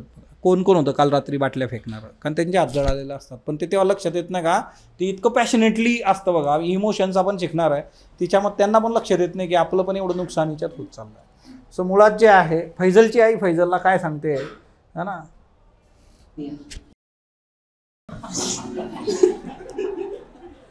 Happy, role of family. Okay, मग आता डिपेंड करतं की ती फॅमिली कशी आहे, कशी असली पाहिजे, है ना. पुढं काय होतं याच्यामध्ये, मग ते दाखवलं आहे की बाबा हे पण, हा पण मरणार शेवटी जे आहेत. मग मूळ जे आहे की व्हायलन्समधून तुमच्या हाताला काही येत नाही. मग पीस जी आहे, तर peace is a universally accepted value. Human value शिकणारे आपण, बेसिक ह्युमन व्हॅल्यूज. त्याच्यामध्ये पीस जे आहे, शांतता, ही जी आहे युनिव्हर्सली ॲक्सेप्टेड व्हॅल्यू आहे बघा. गांधीजी, नेल्सन मंडेला, अख्ख्या जगाला शिकवलेलं आहे. ओके, व्हायलन्स करत गेले तर तुमच्या हाताला पण तेच लागेल, दॅट्स इट. मग तो बेसिक हे आहे बघा. किंवा आता याच्यामध्ये जे आहे की रोल ऑफ टीचर, सायमल्टेनियसली एक दुसरी गोष्ट येते बघा, की ज्यावेळेस एक प्रशासकीय अधिकारी जो आहे, civil servant, there are certain basic qualities of a civil servant. आणि तिच्यामध्ये एक क्वालिटी जी आहे ती म्हणजे कंपॅशन टुवर्ड्स वीकर सेक्शन. जो वीकर सेक्शन असतो त्या वीकर सेक्शनमध्ये जे आहे कंपॅशन, दयाभाव तिथं असला पाहिजे. तो दयाभाव तुम्हाला इथं दिसून येतो की हे सुपर 30 मधला सिनेरिओ आहे, की सुपर 30 जो मूवी होता, किंवा ती व्यक्ती ऑलरेडी आहे बघा, रिअल व्यक्तीवर बनलेला मूवी आहे तो, आनंद जे आहेत बघा. सो सुपर 30 की ती वीकर सेक्शनवर काम केलेलं आहे आणि तिच्यातून मग जे आहे की चांगले रिझल्ट मिळालेले आहेत बघा. आणि तिच्यामध्ये त्यांना 2 गोष्टी असतात बघा. आता एक बिंग अ सिव्हिल सर्वंट तुम्हाला लोकांना मोटिवेट पण करायचं आहे. म्हणजे असं नाही आहे की तुम्ही फक्त कागदोपत्री गोष्टी आणल्या, एखादी योजना आणली. लोकांना मोटिवेट करणं हा पण तिच्यातला एक बेसिक कन्सर्न आहे बघा, जो इथं तुम्हाला बघायला मिळतो की कसं डील केलं पाहिजे. आता हे इमोशन आपण इमोशनल इंटेलिजन्समध्ये शिकणार आहे बघा. फिअर. आता फिअर चांगलं असतं का वाईट असतं? हां, एक गोष्ट लक्षात ठेवायची, जे काही आहे आयुष्यात त्याचे 2 आस्पेक्ट आहेत बघा, चांगलं आणि वाईट. सो फिअर फॅक्टर जो असतो ना, तो चांगला पण असतो आणि तो वाईट पण असतो. त्या गोष्टी पण आपण शिकूया त्या काळामध्ये. ओके, फिअर फॅक्टर जर असलं ना, ते तुम्हाला टिकून पण ठेवतो, जगवतो. लाईफ ऑफ पाय नावाचं मूवी आहे बघा. तिच्यात एका बोटीमध्ये एक वाघ आहे, एक पोरगायला, त्याला भीती वाटते त्याची, म्हणून तो चौकस राहतो 24/7. अटेन्शन जे आहे, जर तो निवांत राहिला असता तर वाघाने एका झटक्यात विशेष संपवला, पिक्चर पुढं सरकलाच नसता. ओके. सो फिअर फॅक्टरचे वेगवेगळे ॲस्पेक्ट्स आहेत, ते वेगवेगळे जे इमोशन्स आहेत ते आपण शिकणार आहे. कारण एक सिव्हिल सर्वंट जो आहे त्याच्यामध्ये ह्या फिअर असणं अपेक्षित पण असतं. बघा अशा केसेस झालेल्या आहेत की ना वाळूचे ट्रक पकडायला तुम्ही गेलात आणि तिथं त्या लोकांनीच अटॅक करून दिला तुमच्या. तुम्ही पोकलेन मशीनमध्ये जाऊन बसला आणि त्यांनी पोकलेनलाच आग लावून टाकली तिथं. हां ना, न्यूज आहेत ह्या सगळ्या. लोकांनी IPSवर ट्रॅक्टर घातलेला आहे. मग असं नाही की तुम्ही जाऊन तिथं एकदम उभे राहिला की मैं हू सिंगम, तसं नाही आहे ते. कारण समोर जी व्यक्ती आहे बघा त्याचं क्रिमिनल रेकॉर्ड आहे ना, तो शिकलेला नाही आहे, ते जास्त विचार नाही करत आहे, ते करून जातात त्या गोष्टी. पण त्यांचं रुटीन आहे, त्यांना सांगितलं आहे वरून कुणीतरी आम्ही बघून घेऊ तुम्ही काय करायचं करा बाबा. हे प्रॉब्लेम्स आहे ना. आपण ऑर्गनाइज क्राईमचं लेक्चर घेतलं होतं CBBमध्ये जे आहे बघा, ते बघितलं नसेल बघून घ्या, यूट्यूबला टाकलं आहे. ओके. सो त्या गोष्टी खूप मॅटर करतात. तिच्यामुळे जे आहे हे फॅक्टर्स हिच्यात मॅटर करतात. मोटिवेशन. ओके. मग बेसिक कसं आहे ना की रुटीन गोष्टी चालू राहतील, तिच्यामध्ये काय आहे ना की मधून काय पाहिजे, मोटिवेशन पण पाहिजे. एक बिंग अ सिव्हिल सर्वंट तुम्हाला तुमचे जे नागरिक आहेत त्यांना मोटिवेट पण करायचं आहे. फॉर एक्झाम्पल स्वच्छ भारत मिशन, सगळं ठीक आहे, गव्हर्नमेंट स्कीम काढते, गव्हर्नमेंट योजना घेऊन येते, गव्हर्नमेंट सगळ्या गोष्टी करेल, पण त्यांच्यापर्यंत ते पोचल्या पाहिजेत, लोकांनी ते ॲक्सेप्ट केलं पाहिजे, लोकांनी त्यावर इम्प्लिमेंट केल्या पाहिजेत गोष्टी. सिम्पल गोष्ट आहे, ओला कचरा सुका कचरा वेगवेगळा करा, आळस केला जातो बघा बऱ्याचदा. मग मूळ ह्या छोट्या छोट्या गोष्टी, त्याच्याकरता तुम्हाला तुमचा जो नागरिक आहे, जो सिटिझन आहे, त्याला काय करावं लागेल, पुश करावं लागेल बघा. सो तो मुद्दा याच्यामध्ये मॅटर करतो. ओके. सो हिच्यामध्ये जो पुढचा आस्पेक्ट आहे बघा तो म्हणजे काय, ॲटिट्यूड. ॲटिट्यूड हा शब्द डे टू डे लाईफमध्ये तुम्ही बऱ्याचदा वापरला असेल. याचा ॲटिट्यूड असा आहे, त्याचा ॲटिट्यूड तसा आहे, खूपच जास्त ॲटिट्यूडमध्ये दिसतोय वगैरे वगैरे वगैरे. ॲक्च्युली तो एक वेगळ्या आस्पेक्टने, निगेटिव्ह आस्पेक्टने आपण बघतो. इथं ॲटिट्यूड म्हणजे काय की एखाद्या गोष्टीकडे बघण्याचा तुमचा पॉझिटिव्ह ऑर निगेटिव्ह आस्पेक्ट है ना. To see a particular thing म्हणजे कुठली गोष्ट असेल, व्यक्ती असेल, ग्रुप ऑफ पीपल असेल, तुम्ही त्याला पॉझिटिव्हली ऑर निगेटिव्हली बघता, तो ॲटिट्यूड हा बघा तुमचा. ओके. तो डेव्हलप होत जातो. त्याच्यासाठी पण बऱ्याच गोष्टी आहे की ॲटिट्यूड डेव्हलप होण्यामागे बरीच गोष्टी आहेत. की आता समजा एखाद्याला इथिक्सचा विषय आवडू शकतो, एखाद्याला तो आवडणार नाही. एखाद्याला जॉग्राफी आवडू शकतो, एखाद्याला नाही आवडणार. एखाद्याला हिस्ट्री आवडेल, दुसऱ्याला नाही आवडणार. आणि काही असे असतात त्यांना काही फरकच पडत नाही, काही चालू देतो ना, प्रोसेस चालू आहे बाबा. पण मूळ मुद्दा कसा असतो की डिपेंड की तुम्ही गोष्टी कशा डिलिव्हर करताय, तिच्यामधून होऊ शकतं, एक्सपिरियन्समधून होऊ शकतं. म्हणजे मी पहिल्यांदा सोनपापडी नावाचा प्रकार जो खाल्ला होता माझ्या आयुष्यामध्ये, आजकाल त्याच्यावर मीम्स बऱ्याच बनतात दिवाळीत, ते इतकं भयंकर होतं जे जिथून कुठून आलं होतं. त्याच्यानंतर जवळपास 5 ते 6 वर्ष मी त्याला हात पण लावलेलं नाही. पण ते चुकीच्या पद्धतीने आलं होतं, ते प्रोडक्टच खराब होतं. नंतर खाल्लं समजा. म्हणजे डिपेंड करतं की तो एक्सपिरियन्स कसा आहे तुमचा, त्याच्यानुसार पण गोष्टी ज्या आहेत तर त्या वर्क होतात बघा. सो ॲटिट्यूडमध्ये ती गोष्ट एक मॅटर करते की एक्सपिरियन्स जो आहे तो मॅटर करतो बघा तुमचा. ओके. म्हणजे तुमचा अनुभव जो आहे त्या अनुभवाच्या बेसिसवर गोष्टी होऊ शकतात. किंवा दुसरी एक गोष्ट जी असते की अदर दॅन अनुभव जे आहे की काही फिलॉसॉफर जे असतात बघा, सम फिलॉसॉफर सेज दॅट की your attitude will change as per experience. अनुभवातून बदलून जाईल बाबा दृष्टिकोन. पण काही फिलॉसॉफरचं असं पण म्हणणं आहे की ॲटिट्यूड नेव्हर चेंजेस. म्हणजे किती काही होऊन जाऊ दे. आणि ते आखे नावाचं एक चित्रपट आहे बघा, तिच्यात परेश रावलचा भिकाऱ्याचा रोल आहे. ते गाणं म्हणून भीक मागतं रेल्वेमध्ये. त्याला विचारलं जातं की आपण बँक लुटणार आहे, आता आपल्याकडे भरपूर पैसे येणार आहे, काय करशील तू. ते म्हणतो मी माझं एक रेल्वे विकत घेईल, विमान विकत घेईल, ते एकटाच भीक मागेल. म्हटलं दुसऱ्या भिकाराला एंट्री देणार. Attitude never changes. म्हणजे भीक मागण्याप्रती किंवा बेगिंग प्रती त्याचा ॲटिट्यूड पॉझिटिव्ह आहे बाबा, तो बदलू शकत नाही. म्हणजे उद्या त्याला तुम्ही काय करा, सोन्याने मडवा, ते परत पुढे जाऊन तेच करणार आहे. ओके. सो मूळ जे आहे ना की ह्या गोष्टी वर्क. मग आता याच्यामध्ये मॉरल, पॉलिटिकल ॲटिट्यूड आपण शिकू बघा. बिहेवियर, थॉट प्रोसेस जी आहे, एखाद्याचा इन्फ्लुएन्स तुमच्यावर असतो. म्हणजे हे जे आहे बघा आता इथं ना, आता ही एक ॲड आहे बघा. ओके. तुमच्यापैकी काही लोकांनी बघितली असेल, जुनी आहे तशी ही ॲड. ओके. काही लोकांनी बघितली असेल, काही लोकांनी बघितली नसेल बघा. ओके. शासनाची ॲड आहे बघा, नॅशनल एक कॉर्पोरेशन जे आहे त्यांनी काढलेली आहे. ओके. आता हे काय होतं, परसुएशन नावाची गोष्ट बघा. इथं एक शब्द आहे इकडं. ओके. परसुएशन म्हणजे काय, एखाद्याचं मन वळवण्याची कला. ओके.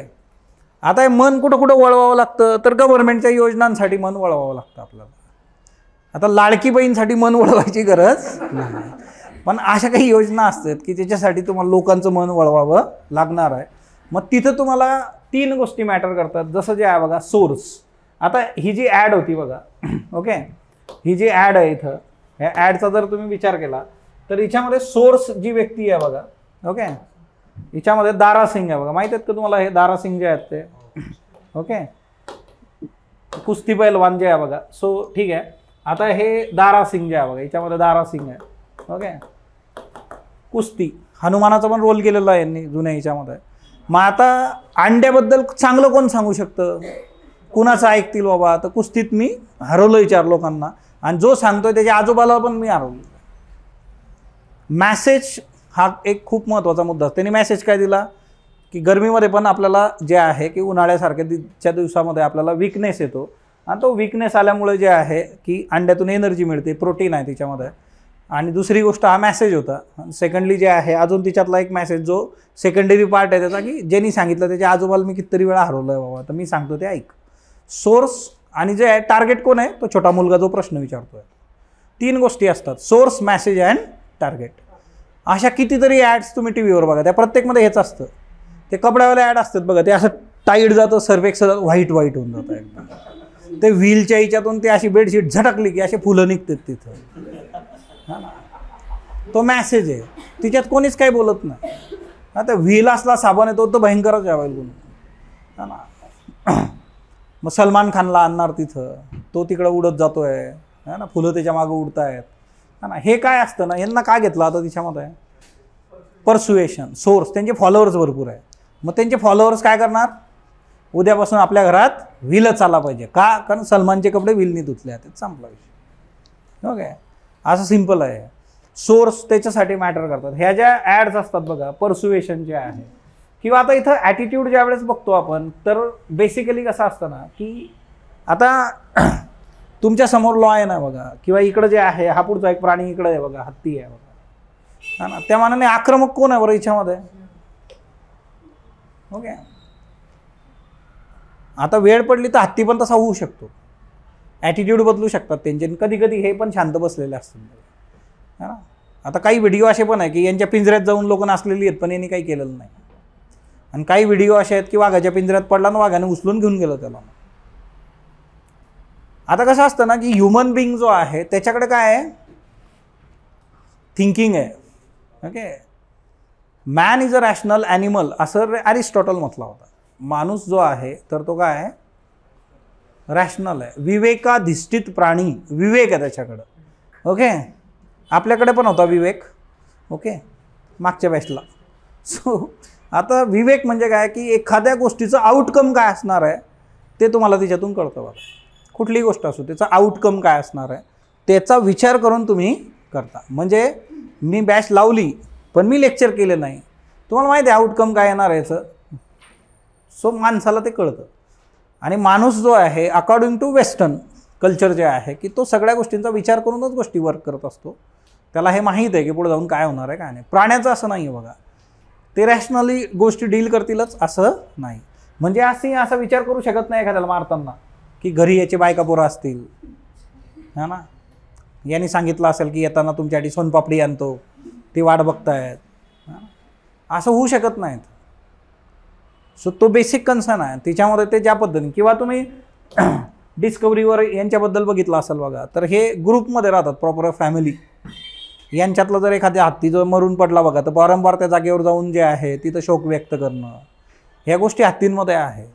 मग हे ॲटिट्यूड जे आहे बघा, माणूस आहे, प्राणी आहे, तर ते तुम्हाला समजून घ्यायचे आहेत की त्या गोष्टी आपल्याला कशा डील करायच्या. कारण आपल्याला एन्व्हायरमेंटल इथिक्स पण आहे बघा.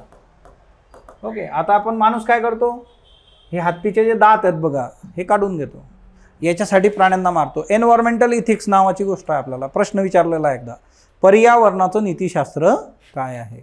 मग काय असणार पर्यावरणाच्या नीतिशास्त्रामध्ये, सस्टेनेबल तुम्हाला गोष्टी ज्या आहेत त्या डील करायच्या आहेत. मग तिच्यामध्ये जे असतील रिसोर्सेस सस्टेनेबली वापरणं, प्राण्यांना इजा न करणं वगैरे वगैरे. नंबर ऑफ इल्लीगल ट्रेड केला जातो बघा या गोष्टींचा जो आहे, याच्यापासून काय बनतं, शोभिवंत वस्तू. है ना, अँटिक पीस बनवले जातात, नक्षीकाम केलं जातं. ओके, सो या सगळ्या गोष्टी ज्या आहेत तर त्या तुम्ही बघितल्या पाहिजे. ओके, आता याच्यामध्ये जे आहे बघा की जसं तुम्ही ते अंड्यावाली ॲड बघितली एक, तशी ही एक ॲड आहे बघा, ही खूप फेमस आहे आणि याचे आउटकम आपल्याला चांगले मिळालेले आहेत समजा. ओके ओके आता इथं सिम्पली जे आहे ना की ही जे इंडिया आता पोलिओ फ्री आहे बघा. ओके, आजच्या डेटमध्ये WHO ने आपल्याला सर्टिफिकेट दिलं आहे की भारत हा पोलिओ फ्री देश आहे. हिच्यामध्ये भारत सरकारने जे आहे या कॅम्पेनमध्ये अमिताभ बच्चनला पण थँक्स म्हटलं होतं, कारण याच्या जागी जर अजून दुसरा कुठला अभिनेता इथं कदाचित असता तर तिच्यातून ते तितकं इफेक्टिव्हली गेलं नसतं असं बऱ्याच लोकांचं म्हणणं होतं. सो अमिताभ ओव्हरऑल जे आहे त्याचं फॅन फॉलोविंग किंवा त्याचा जो प्रभाव आहे भारतासारख्या देशामध्ये तो त्याचा वापर करून घेणं, म्हणजे शासकीय स्तरावर उद्या तुम्हाला या गोष्टी करायच्या आहेत बघा. हेच जर आपल्या हेल्थ मिनिस्टरनी सांगितलं असतं तर, कोण आहेत बरं आपले हेल्थ मिनिस्टर?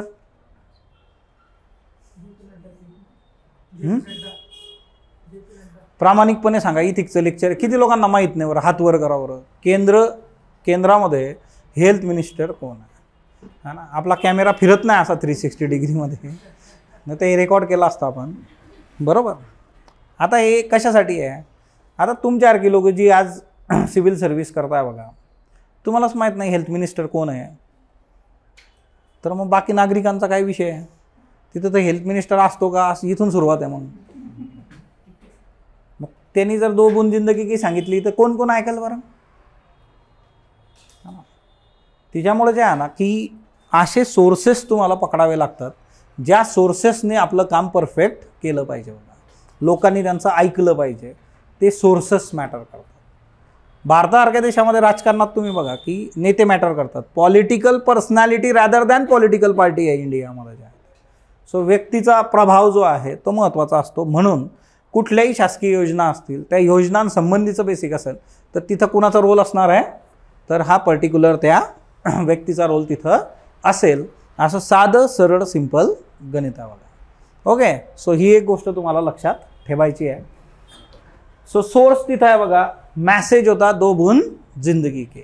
आता परसुएशन जे आहे तुम्हाला सांगितलं आता की आता हा प्रश्न एकदा विचारलेला आहे, स्वच्छ भारत मिशनसाठी जे आहे की परसुएशन कसं वापरलं गेलेलं आहे. मग स्वच्छ भारत मिशन जेव्हा आलं होतं ना 2014, त्यावेळेस गव्हर्नमेंटने काय केलं होतं की प्रत्येक सेक्टरमधली लोकं उचलली होती त्याच्यामध्ये. मग क्रिकेट असेल, राजकारण असेल, सेलिब्रिटी, बिझनेसमॅन, एव्हरीवन, मग त्यांना लोकांसमोर आणलं, त्यांच्या हातात झाडू दिला, मग त्यांनी सांगितलं है ना स्वच्छ भारत मिशन. मग लोकांनी जे आहे ते पटापट ॲक्सेप्ट केलं. सो बेसिकली मग तुम्हाला हे लक्षात घ्यायचं आहे की तुमचा सोर्स काय आहे, मॅसेज काय दिला, टार्गेट कोण आहे इथं. टार्गेट भारतातले नागरिक होते है ना, की ज्यांनी जे आहे की टॉयलेटचा वापर केला पाहिजे, भारतामध्ये जे आहे सर्वदूर जे आहे ह्या गोष्टी वर्क झाल्या पाहिजेत, असा तो साधा सरळ सिंपल कन्सर्न होता बघा. तिच्यामुळे जे आहे परसुएशनवर प्रश्न आपल्याला रुटीन विचारला जातो. परसुएशन ही गोष्ट जी आहे एखाद्याचं मन वळवणं, तर ती आपल्याला केस स्टडीमध्ये पण येते. म्हणजे फॉर एक्झाम्पल एक केस स्टडी एकदा विचारलेली एथिक्समध्ये की एक स्कूल आहे, एक गाव आहे, त्या गावात स्कूल नाही आणि त्या गावातल्या मुली दुसऱ्या गावातल्या स्कूलमध्ये जातात. रस्त्यामध्ये त्यांना काही मुलं जे आहेत त्रास देतात. मग आता अशा केसमध्ये त्यांनी घरी येऊन ते सांगितलं तर घरच्यांनी त्यांचं शाळेत जाणं बंद करून टाकलं मुलींचं. मग एक अधिकारी म्हणून तुम्ही कसं सॉर्ट आऊट करणार आहे प्रकरण, किंवा तुम्ही काय कराल तिथं, काय करायला पाहिजे बरं अशा केसमध्ये? काउन्सलिंग. कोणाचं काउन्सलिंग करायचं? घरच्यांचं काउन्सलिंग करायचं. ते म्हटले ठीक आहे साहेब, तुम्ही जे सांगताय मॅडम हा ना बरोबर सांगताय तुम्ही, पण तुम्ही सांगून जाणार घरी, उद्या आमच्या पोरीचं काय झालं मग?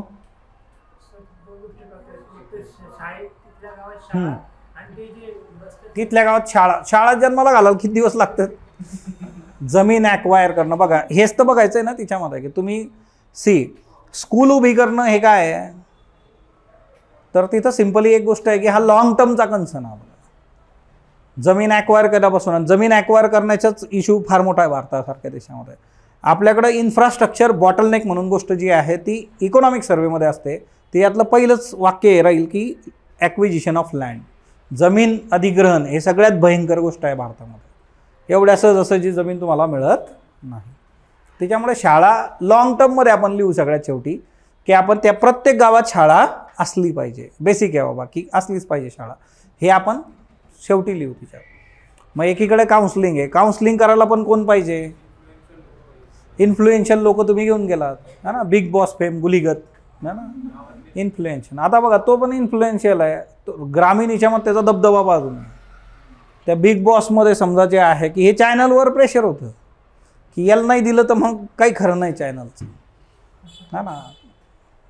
मुळात जे आहे की ग्रामीण रुरल जो बेल्ट आहे बघा तिच्यामध्ये फॉलोअर्स भरपूर आहे. मग ते कुठल्याही याच्यातला इश्यू आहे. तिच्यामध्ये काही महिला अधिकारी तुम्ही नेऊ शकता की त्यामुळे त्या मुलींच्या आईवडिलांना वाटेल की बघा आपली मुलगी पण उद्या अशी बनवू शकते. महिला उद्योजक तुम्ही घेऊन जाऊ शकता.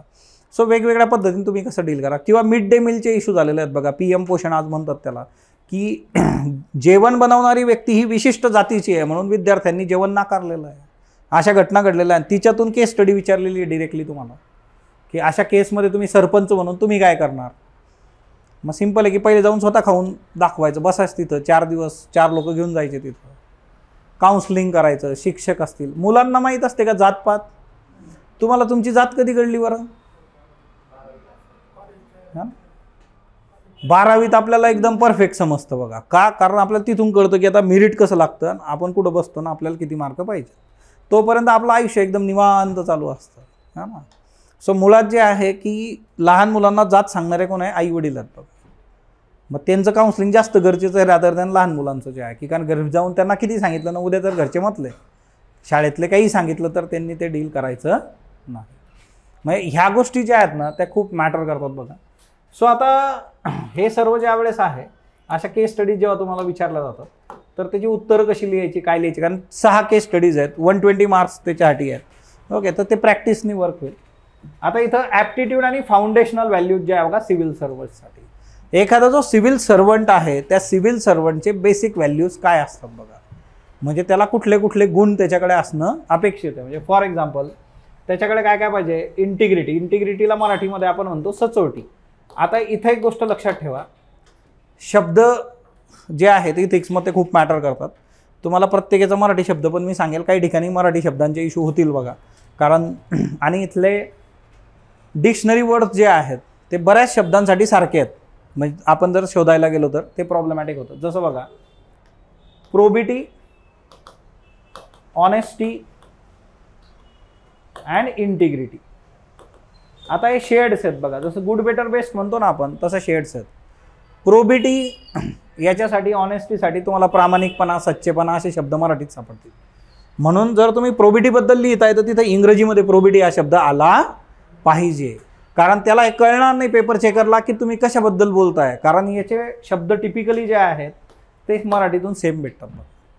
ओके, आता हे शेड्स कशा आहेत की प्रोबिटी काय असते? प्रोबिटी म्हणजे पैशांचे जे व्यवहार आहेत ते तुमचे क्लिअर आहेत एकदम, ती प्रोबिटी असते. ऑनेस्टी म्हणजे प्रामाणिकपणा, रुटीन हिच्यामध्ये जे आहे तो काय असतो? बोले तैसा चाले त्याची वंदावी पाऊले, असं आपल्याकडे म्हटलेलं आहे की ऑनेस्टी काय आहे की you must be truthful about your words and about your action. तुम्ही तुमच्या शब्द आणि कृतीच्या बाबतीमध्ये प्रामाणिक असणं गरजेचं आहे बघा. ट्रूथफुल, सत्य सांगणं. ओके, म्हणजे मी हे केलं, मी हे नाही केलं, हा शब्द जो आहे तो मी दिला होता आणि मी आता तो पाळलेला नाही आहे, हे ॲक्सेप्ट करणं जे आहे ते प्रामाणिकपणा असतं किंवा ऑनेस्ट. आणि इंटिग्रिटी जी आहे बघा, कॉन सायन्स तिथे येतो बघा. कॉन सायन्स हा शब्द आला थोड्या वेळापूर्वी. सत्सद विवेक बुद्धी जी आहे यालाच इनर व्हॉइस, आतला आवाज असं म्हटलं जातं बघा. भूक लागल्यानंतर पोटात होते ते नाही. ओके, तुम्ही एखादी गोष्ट ज्यावेळेस करता ना त्यावेळेस तुम्हाला माहीत असतं की तुम्ही योग्य करताय की अयोग्य करताय, तो इनर व्हॉइस असतो तुमचा. म्हणजे एखाद्या दिवशी लेक्चरला दांडी मारून तुम्ही जर फिरायला जात असाल, रूमवर झोपत असाल, तुम्हाला माहीत असतं की हे चुकीचं आहे. ते ज्या इन्स्टिंक्टनी तुम्हाला कळतं तो इनर व्हॉइस असतो. ओके, आणि हे कॉन सायन्सच्या बेसिसवर वर्क होतो, सत्सद विवेक बुद्धी जी आहे. Okay, so impartiality, non partisanship, objectivity जी आहे बघा, वस्तुनिष्ठता. ऑब्जेक्टिव्हिटी काय आहे? वस्तुनिष्ठता जी आहे. ओके, जे काही इव्हिडन्सेस, जो काही डेटा तुमच्या समोर आहे तो प्रॉपरली ॲनालाइज करून डिसिजन घेणं. ओके, आता हे एक एक शब्द आपण इन डेप्थ शिकणार आहोत इकडं. अशा सगळ्या गोष्टी याच्यामध्ये आहे. डेडिकेशन टू पब्लिक सर्व्हिस, म्हणजे तुम्ही जे आहे नागरी सेवेप्रती तुमचा जो भाव आहे बघा तो कसा पाहिजे? ते डेडिकेशन, समर्पण जे असतं ते तिथं असलं पाहिजे बघा. मग तिथं असं नाही 6 वाजले ड्युटी संपली घरी चाललो नाही, जे काय असलं ते मिटवूनच तुम्ही घरी जाणार आहे. मग हे युनिफॉर्म सर्व्हिसच्या बाबतीत जरा जास्त मॅटर करतं. म्हणजे पोलीस सर्व्हिस आहे बघा, तिथं असं म्हटलं होतं की पोलीस म्हणजे तुम्ही 24/7 ड्युटीवर आहे. असं नाही की तुमची सुट्टी झाली आणि तुम्ही घरी गेलात तर मग काय ना, किंवा तुमची सुट्टी होणार आहे 2 मिनिटं आधी जर काही प्रकरण आलं ते निस्तारूनच तुम्हाला पुढं सरकायचं आहे. सो मुळात जे आहे तो मुद्दा तिच्यामध्ये येतो. पब्लिक सर्व्हिस, एम्पॅथी है ना, टॉलरन्स जो आहे बघा, सहिष्णुता. इम्पॅथी ही एक महत्त्वाची गोष्ट आहे बघा. आता आपल्याकडं सिम्पॅथी असा शब्द तुम्ही ऐकला असेल. ओके, इम्पॅथी त्याच्या पुढचं वर्जन आहे. इम्पॅथी म्हणजे काय की समोरच्याच्या फिलिंग समजून घेणं, त्याच्या जागेवर राहून जे. ओके, मुळात काय होतं बघा की एखाद्याला काय वाटतं आहे ना, त्याच्या जागेवर राहून तुम्ही ते समजून घ्या. असं आपण करतो का बरं? खरंच फार क्वचित होऊ शकतं असं. तुमचा फार सॉफ्ट कॉर्नर ज्या लोकांना असतो ना त्यांच्याप्रती तुम्ही हे करू शकता, पण तुम्ही इन जनरल असं करत नाही. सो इम्पॅथी, समोरच्याची काय स्थिती आहे ती समजून घ्या. म्हणजे समजा तुम्ही एखाद्याला 2000 रुपये दिलेत, बरोबर, ते म्हटलं की बाबा 4 दिवसांनी परत कर, त्यांनी परत पण केले 4 दिवस. नंतर 2 महिन्यांनी तुम्हाला 1000 रुपयाची गरज होती, तुम्ही त्या व्यक्तीला मागितले, पण त्या व्यक्तीकडे पैसे नाहीच आणि त्यांनी नाही दिले तुम्हाला, की नाहीच माझ्याकडे पैसे नाहीच आहे, कुठून देऊ मी? तर तुम्ही खरं समजून घेतलं पाहिजे, खरंच त्याच्याकडे पैसे नसू शकतात बाबा, अशी सिच्युएशन असू शकते. तुम्ही जर म्हटलं की मी तेव्हा दिले होते, आता मला गरज पडली, मदत करत नाही माझं, म्हणजे त्याची खरंच सिच्युएशन तशी समजून घेणं. पण हे कलियुग आहे, हे पण तेवढंच खरं आहे.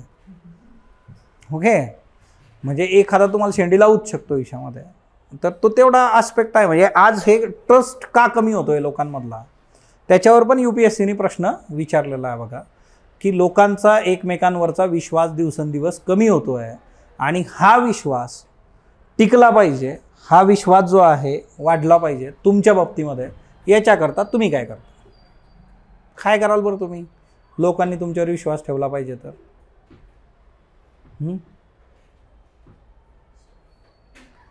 म्हणजे बेसिक आहे ना एकदम. आपण सहजासहजी कोणावर विश्वास ठेवतो का बरं? नाही ना, सहजासहजी आपण कोणावर विश्वास ठेवत नाही. का? कारण नंबर ऑफ गोष्टी आपण ऐकतोय आजच्या डेटमध्ये, काही अनुभवतोय आपण.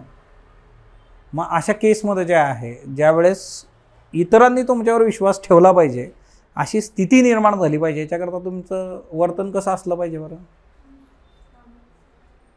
एक तर सगळ्यात बेसिक असतं, you must be good listener. आजचा सगळ्यात जगाचा प्रॉब्लेम काय आहे? मग कुणी ऐकूनच घेत नाही. तर त्याला ऐकून घेणारा जेव्हा सापडतं ना, मग नंतर कळतं 10 लाख घेऊन चाललं गेलं हे ऐकून घेणारा. अशा पण केसेस समोर येतात बघा. So you must be good listener. तुम्ही जे बोलताय ना, समोरचा जर नीट ऐकून घेत असेल तर तुम्ही त्या व्यक्तीला वारंवार भेटता ना. सगळे बाबा लोक जे आहेत ना आजच्या डेटमध्ये फेमस झालेले, हे बाबा लोक फेमस झाले त्यांचं एक बेसिक आहे बघा, दे आर गुड लिस्नर्स. ते जास्त बोलत नाही, ते ऐकून घेत असतात. ऐकतात नाही ऐकतात ते वेगळा भाग आहे, पण ते काय असतं ना, प्रत्येक जण जातं आतलं साचलेलं सगळं काढतं तिथं बाहेर टाकतं. आणि ही एक बेसिक गोष्ट आहे. कॅथार्सिस नावाची गोष्ट मराठी साहित्यामध्ये शिकलंय बघा. मराठी साहित्यावाले कोण आहे का इथं? कॅथार्सिस आठवतं कोणाला? कॅथार्सिस ही जी गोष्ट आहे ना, कॅथार्सिसमध्ये काय असतं बघा, भावनेचा निसरा. जेवढ्या काही ट्रॅजेडीज आहेत ना, ग्रीक ट्रॅजेडी, शेक्सपियरची, याची त्याची, तुम्हाला नाटक असेल ऑन स्क्रीन एवढी ट्रॅजेडी दाखवली जाते की तुम्ही रडायला लागता. माहेरची साडी, अख्खा महाराष्ट्र, आज पण लावा तुम्ही कधी, सगळ्या आज्या गिज्या पार एकदम सगळं सोडून देतील. एवढं रडवलंय त्या माहेरच्या साडीने. ते जे सगळं आत असतं ना, माझ्या सासूनी पण असंच केलं होतं, तिच्या नंदीने असं केलं होतं, मला असा त्रास दिला होता, सगळं बाहेर येतं ते. आणि मग त्याच्यानंतर जे आहे ना, एकदा रडून झालं की they feel like a new born baby. याला कॅथार्सिस म्हणतात, भावनेचा निचरा. म्हणून काही दुःख झालं, काही झालं तर आपण काय म्हणतो, रडू दे बाबा. रडलं की काय होईल, मोकळं होईल. हे कॅथार्सिस असतं. मग मुळात जे आहे ना, की इथं जे आहे की एखाद्याच्या जागी जाणं, त्या गोष्टी समजून घेणं. ओके, टॉलरन्स असेल बघा, सहिष्णुता, कंपॅशन टुवर्ड्स वीकर सेक्शन जे आहे बघा. आता जो काही समाजातला वीकर सेक्शन आहे, म्हणजे तिच्यामध्ये महिला असतील, त्याच्यामध्ये लहान मुलं असतील, ट्राईब्स असतील बघा, किंवा एखादा असा भाग जो आहे की जो विकसित नाही आहे, डिपेंड, याच्यासाठी असं टिपिकल गणित नाही आहे की हेच म्हणजे वीकर सेक्शन, याची कुठली डेफिनेशन नाही आहे. पण अशी लोक जी मूळ प्रवाहाचा भाग नाही आहे ते सगळे वीकर सेक्शन. मग याच्यात केस स्टडीज आपल्याला असतात की एखादी व्यक्ती लांबून आलेली आहे, तुम्ही अधिकारी आहात, त्या व्यक्तीला तुम्हाला भेटायचं आहे, तुमच्याशी बोलायचं आहे, त्याची काहीतरी तक्रार आहे, तुमचा डे एकदम बिझी आहे, तुम्ही काय करणार, असा केस स्टडी विचारलेली आहे बघा. आणि ती व्यक्ती 3 तास 4 तास प्रवास करून तुमच्यापर्यंत आलेली आहे. मग तुम्ही तुमच्या सबऑर्डिनेट ऑफिसरकडे ते प्रकरण पाठवून द्याल. तुम्ही त्यांना सांगाल की पुढच्या रविवारी या, पुढच्या सोमवारी या, हा ना, वेगवेगळ्या पद्धतीने. तर सिंपल आहे की जर एवढी सिच्युएशन अशी आहे तर किमान 2 मिनटं तुम्ही त्या व्यक्तीला भेटलं पाहिजे, त्यांना विश्वास दिला पाहिजे की नाही तुमचं काम होईल. जो काही इश्यू आहे मी स्वतः वैयक्तिक बघेल. आज माझ्या मागं 50 कामं आहेत, पण उद्या मी फ्री झालो की हे सगळं वैयक्तिक स्तरावर बघेल. आम्ही स्वतः कॉन्टॅक्ट करू, हा माझा सबऑर्डिनेटेड अधिकारी आहे, याला सगळं समजून सांगा, तुमचं ॲप्लिकेशन या व्यक्तीकडे द्या, म्हणजे ती व्यक्ती निश्चिंत होऊन जाऊ शकते बघा तिथं. या केस स्टडीज तुम्हाला विचारलेल्या आहेत की कंपॅशन टुवर्ड्स वीकर सेक्शन. आजच्या डेटमध्ये हाच इश्यू असतो की सामान्य माणूस जो आहे तर तो प्रशासकीय स्तरावर जेव्हा वेगवेगळ्या ऑफिसेसला जातो ना, तो पाय घासून घासून तिथून परत येतो बघा, तारीख पे तारीख जे आहे ते. ओके, आणि मग ते होता कामा नये. तर ह्या सगळ्या ज्या व्हॅल्यूज आहेत, या व्हॅल्यूज ज्या आहेत त्या सिव्हिल सर्वंटमध्ये असल्या पाहिजे. इम्पार्शियलिटी जी आहे बघा, नॉन पार्टिसनशिप है ना, त्यांनी भेदभाव करता कामा नये. मग तो जातीच्या, धर्माच्या, प्रादेशिकतेच्या आधारे करता कामा नये. त्यांनी जे आहे तर ते खूप प्रॉपरली न्यूट्रल राहून त्या गोष्टी बघितल्या पाहिजेत. ही सगळी व्हॅल्यू सिस्टीम तिच्यामध्ये आहे, ही अभ्यासायची आहे. बरं, याच्यावर रुटीन प्रश्न असतात तुम्हाला की पब्लिक लाईफमधल्या 3 व्हॅल्यूज आम्हाला सांगा, सिव्हिल सर्वंटच्या 3 बेसिक क्वालिटीज कुठल्या त्या सांगा. रुटीन प्रश्न आहे त्याच्यावर. बरं, याच्यामध्ये असं काय नाही की खूप जगावेगळं ही लोक काहीतरी विचारतात. ज्या गोष्टी तुमच्या समोर आहेत त्याच्यातूनच प्रश्न तुम्हाला विचारले जातात, पण याच्यातले शेड्स समजून घेणं गरजेचं आहे. याला उदाहरणांच्या आधारे लिहिणं गरजेचं आहे बघा. एक्झाम्पल्स घेऊन लिखाण करणं जे आहे ते गरजेचं आहे. फक्त याच्यामध्ये आता तुम्हाला काही मूवीजचे मी सीन दाखवले तर तो कॉन्टॅक्ट समजण्यासाठी, नाही तर असं नाही की मग पुष्पा 2 मध्ये असं झालं होतं. उदाहरणं जी आहे ते रिअल लाईफ पाहिजे. त्यांनी विचारताना रिअल लाईफ एक्झाम्पल्स तुम्हाला विचारलेले आहेत बघा की रिअल लाईफ एक्झाम्पल्स घेऊन सांगा. ओके, सो अशा गोष्टी ज्या आहेत तर त्या लक्षात ठेवायच्या बघा. त्याच्यानंतर जे आहे की फिलॉसॉफर्स जे आहेत बघा वेगवेगळे, त्यांनी काय काय सांगितलं, काय शिकवलं. मग तिच्यामध्ये जे फिलॉसॉफर्स आहेत बघा, या फिलॉसॉफर्सनी वेगवेगळे आस्पेक्ट शिकवलेले आहेत आपल्याला. तिच्यातला एक आस्पेक्ट नीतिमत्ता आहे किंवा व्हॅल्यू सिस्टीम. म्हणजे सॉक्रेटिस जर शिकायचं असेल तर सॉक्रेटिसनी जेवढं काही शिकवलं होतं तिच्यातला एक आस्पेक्ट काय आहे, तो नीतिमत्ता आहे. संत तुकारामांनी 4 गोष्टी सांगितल्या आपल्याला, तिच्यात नीतिमत्ता आहे. चाणक्याने काय काय सांगितलेलं आहे. सो आपण वेगवेगळे जे काही फिलॉसॉफर्स आहेत, मग वेस्टर्न ॲज वेल ॲज इंडियन, ते अभ्यासू. त्यांनी कुठल्या गोष्टी महत्त्वाच्या सांगितलेल्या आहेत, त्यांच्या कोट्स विचारले जातात. मोस्ट प्रॉब्ली जे आहे तुम्हाला असं विचारणार नाही सॉक्रेटिसने काय सांगितलं ते सांगा. ते डायरेक्टली कोट घेतात, ते कोट टाकतात आणि त्याच्यानुसार. सो आपण पण कोट्सवर काम करू. कोट्सनुसार जे आहे तर ते डिकोड करत जाऊ आपण. ओके, जसं एक प्रश्न विचारलेला आहे बघा एकदा की लहान मूल अंधाराला घाबरतं.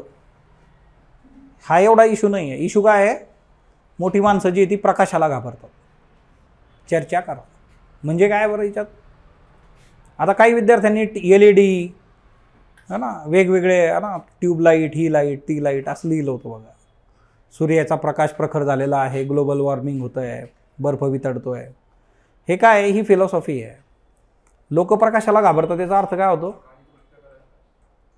वास्तव जे असतं ना ते भयंकर आहे आणि लोक घाबरतात की माझा भूतकाळ जो आहे किंवा मी जी कृत्य केलेली आहे ती जगासमोर आली तर. कन्फेस करायला घाबरणं. ओके, तो मुद्दा तिच्यामध्ये येतो बघा. लहान मुलांच्या बाबतीमध्ये कसं आहे ना की तो तिथं भाव नाही आहे. लहान मुलांना जे आहे की ते जे काय आहे ते निर्मळ आहे. ते बेसिकली इकडं तो मुद्दा आहे बघा, कारण लहान मुलांमध्ये फ्री विल नसतं. आता हे सगळं शिकवू आपण. फ्री विल नावाची जी गोष्ट आहे, इच्छाशक्ती. आता तुम्हाला जर स्पॉटलाईट अकॅडमीला तुमच्या रूमपासून यायचं आहे तर 3-4 रस्ते तर आपण तयारच करू शकतो इथल्या इथं. म्हणजे त्या गल्लीतून तिकडून आलात, इकडून असे मागून आलात, तिकडचा गेट बंद देऊन उडी मारून आत आलात, डिपेंड. तुम्हाला पाहिजे तिथून तुम्ही येऊ शकता. किंवा काही लोक असतात छतावरून उड्या मारत मारत पण तुम्ही येऊ शकतात बघा. नंबर ऑफ रस्ते आहेत तिथं. माणसाला हे कळतं, माणसाकडे ती फ्री विल आहे, इच्छाशक्ती आहे, किंवा त्याच्याकडे ऑप्शन्स असतात वेगवेगळे. किंवा संडेला मेस बंद, काल कुणाकुणाची होती, हां, मग आता काय खायचं, फ्री विल आहे तुमच्याकडे.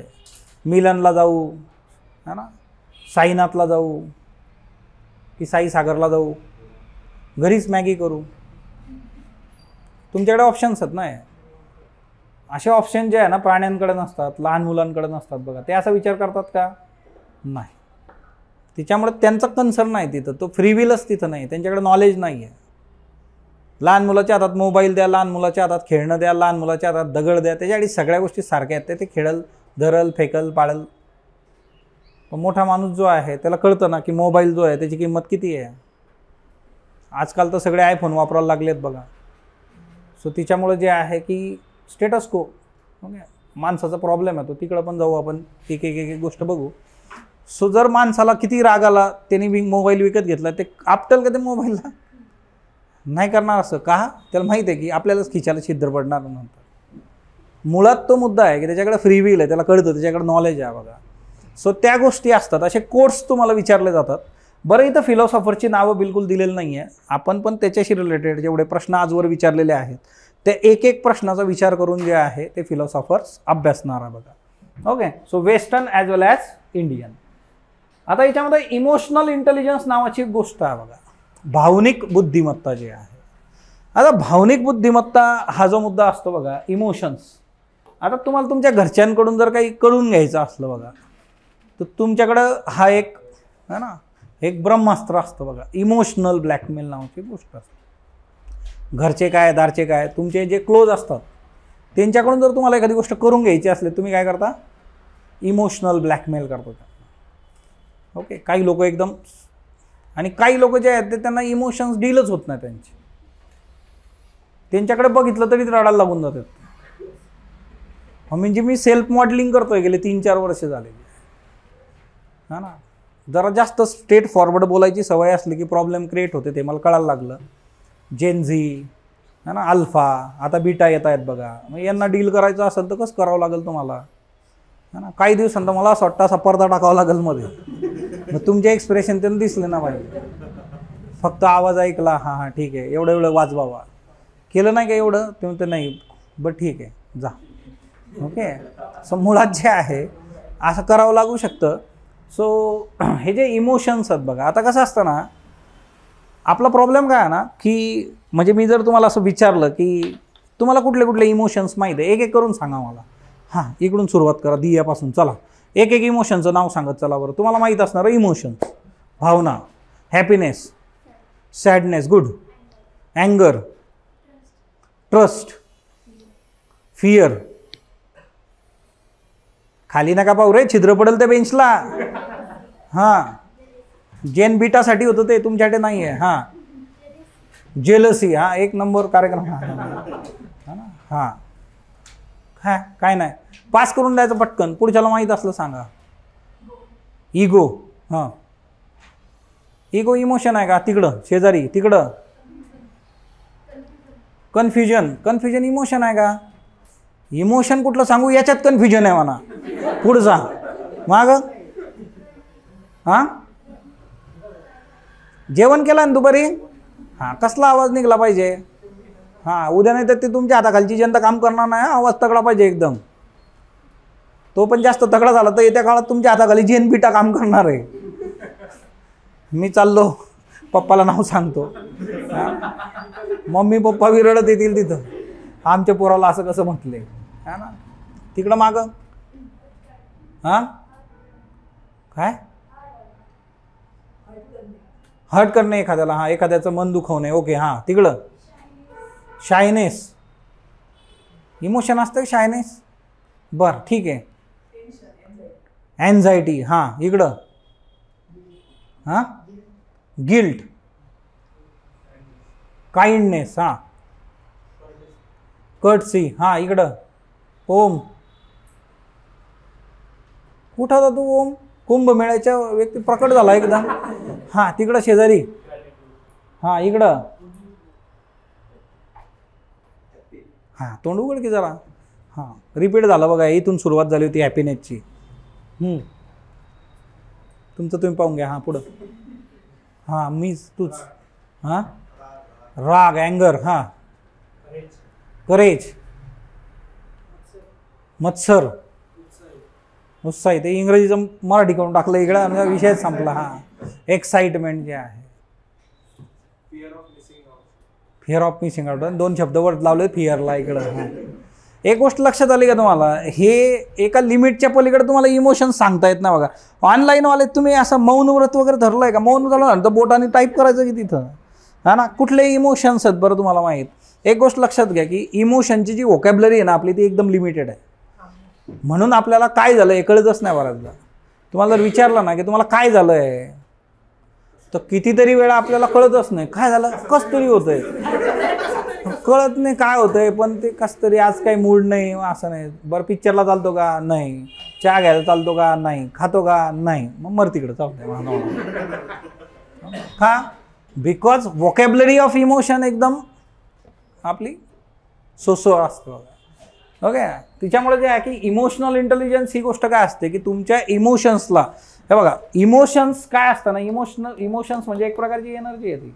ह्या एनर्जीला पॉझिटिव्ह आस्पेक्टनी चॅनलाइज करणं म्हणजे इमोशनल इंटेलिजन्स.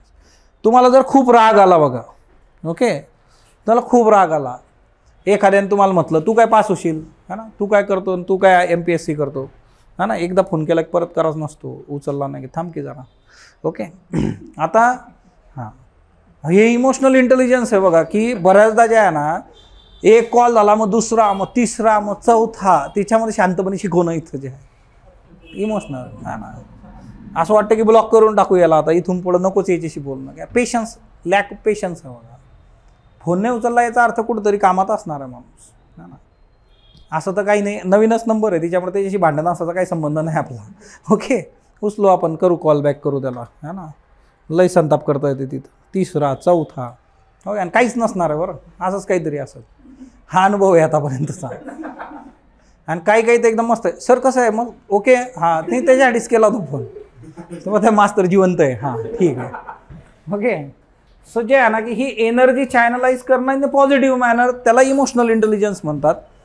की कुठलेही इमोशन्स, मग ते अँगर असेल बघा, आता ही एक्साइटमेंट इथं सांगितलं यांनी. एक्साइटमेंट काय असतं ना, की तुम्हाला अँटिसिपेशन प्लस हॅपीनेस जे असतं ना, ते एक्साइटमेंट असतं बघा. आता कसं असतं, इमोशन्स पण आहे ना असे तयार होत जातात. काही बेसिक इमोशन्स आहेत, त्याच्यातून बाकीचे इमोशन जन्माला येतात. म्हणजे तुम्ही परीक्षा दिली, चांगली परीक्षा गेली, सो यू आर हॅपी.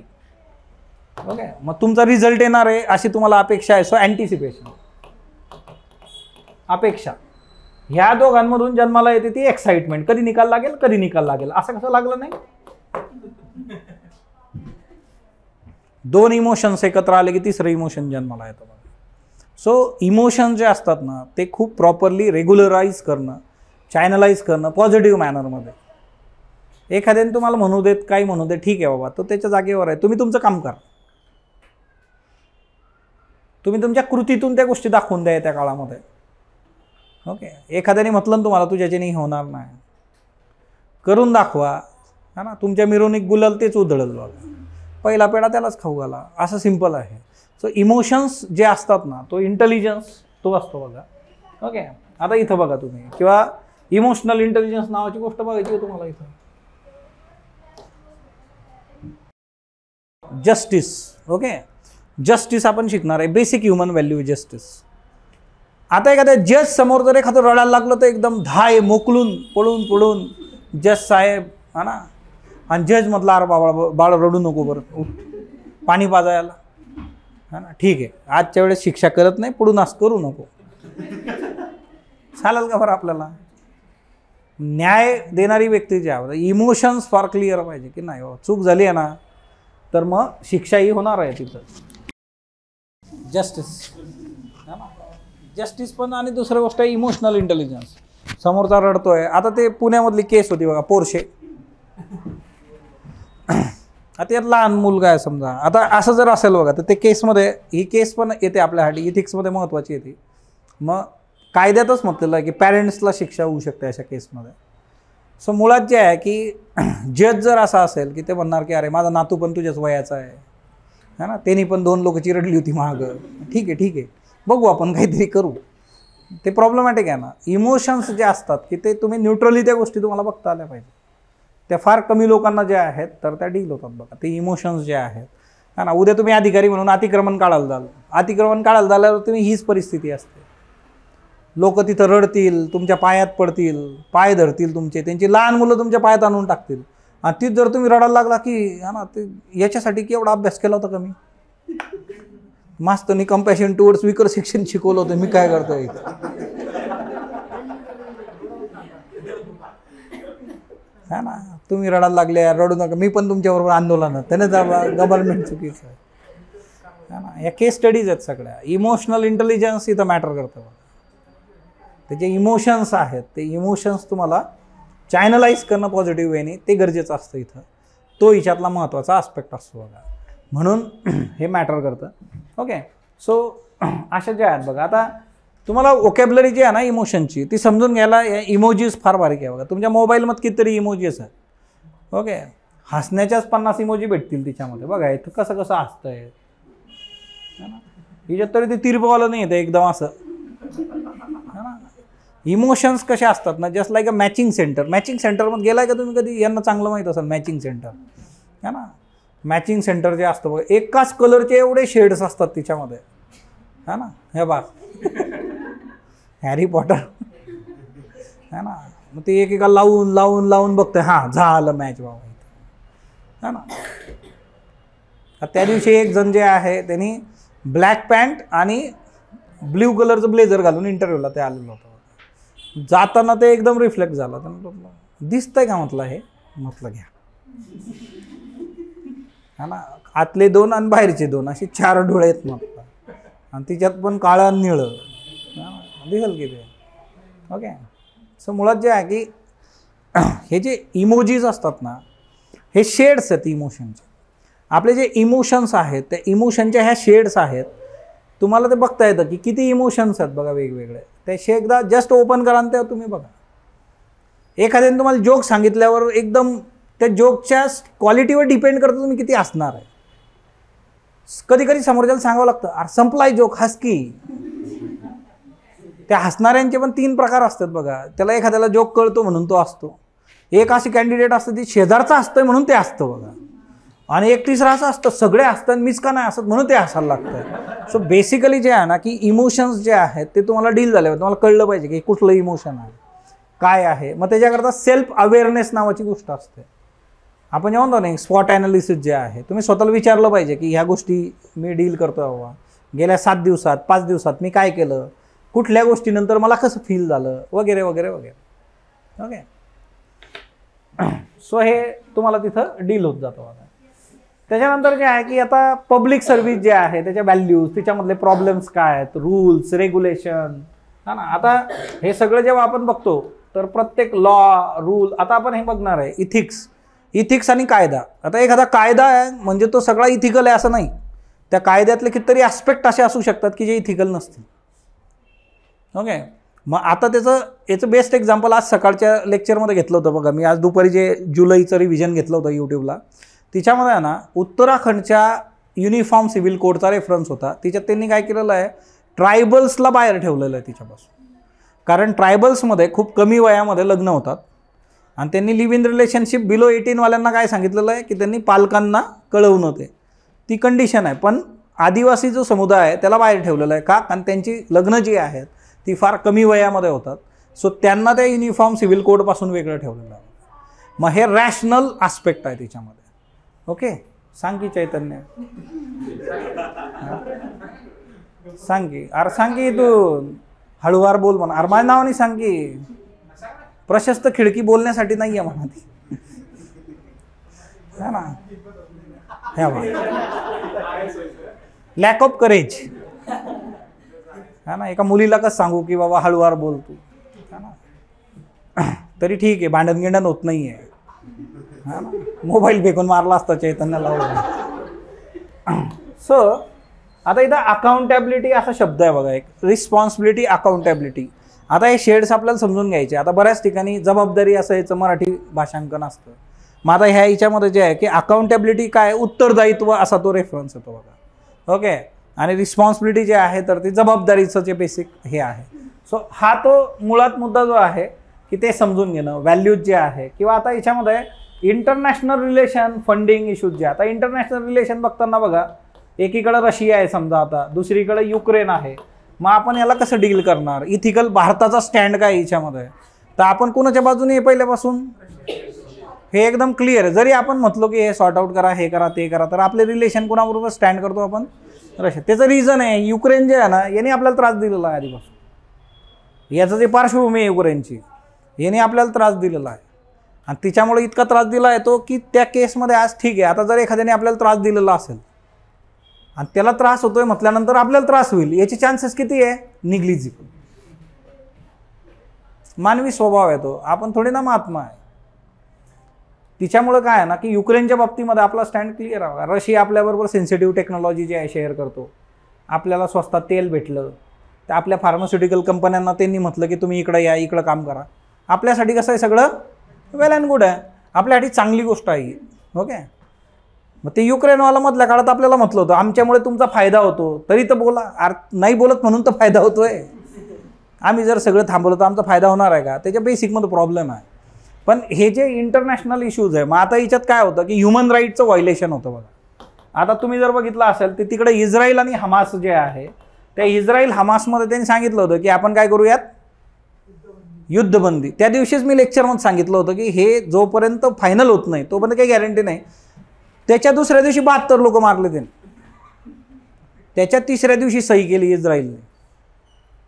मग याच्यात ह्युमन राईट व्हायलेशन आहे. महिला, बालक यांच्यावर जास्त इम्पॅक्ट होतो. कुठलंही वॉर जे असतं हे सगळ्यात जास्त इम्पॅक्ट कुणावर करतं? महिलांवर आणि लहान बालकांवर. त्या ह्युमन राईटचं व्हायलेशन आहे या सगळ्या गोष्टी. सिरियातली बाहुली फिरते जगामध्ये, काय नाव आहे तिचं?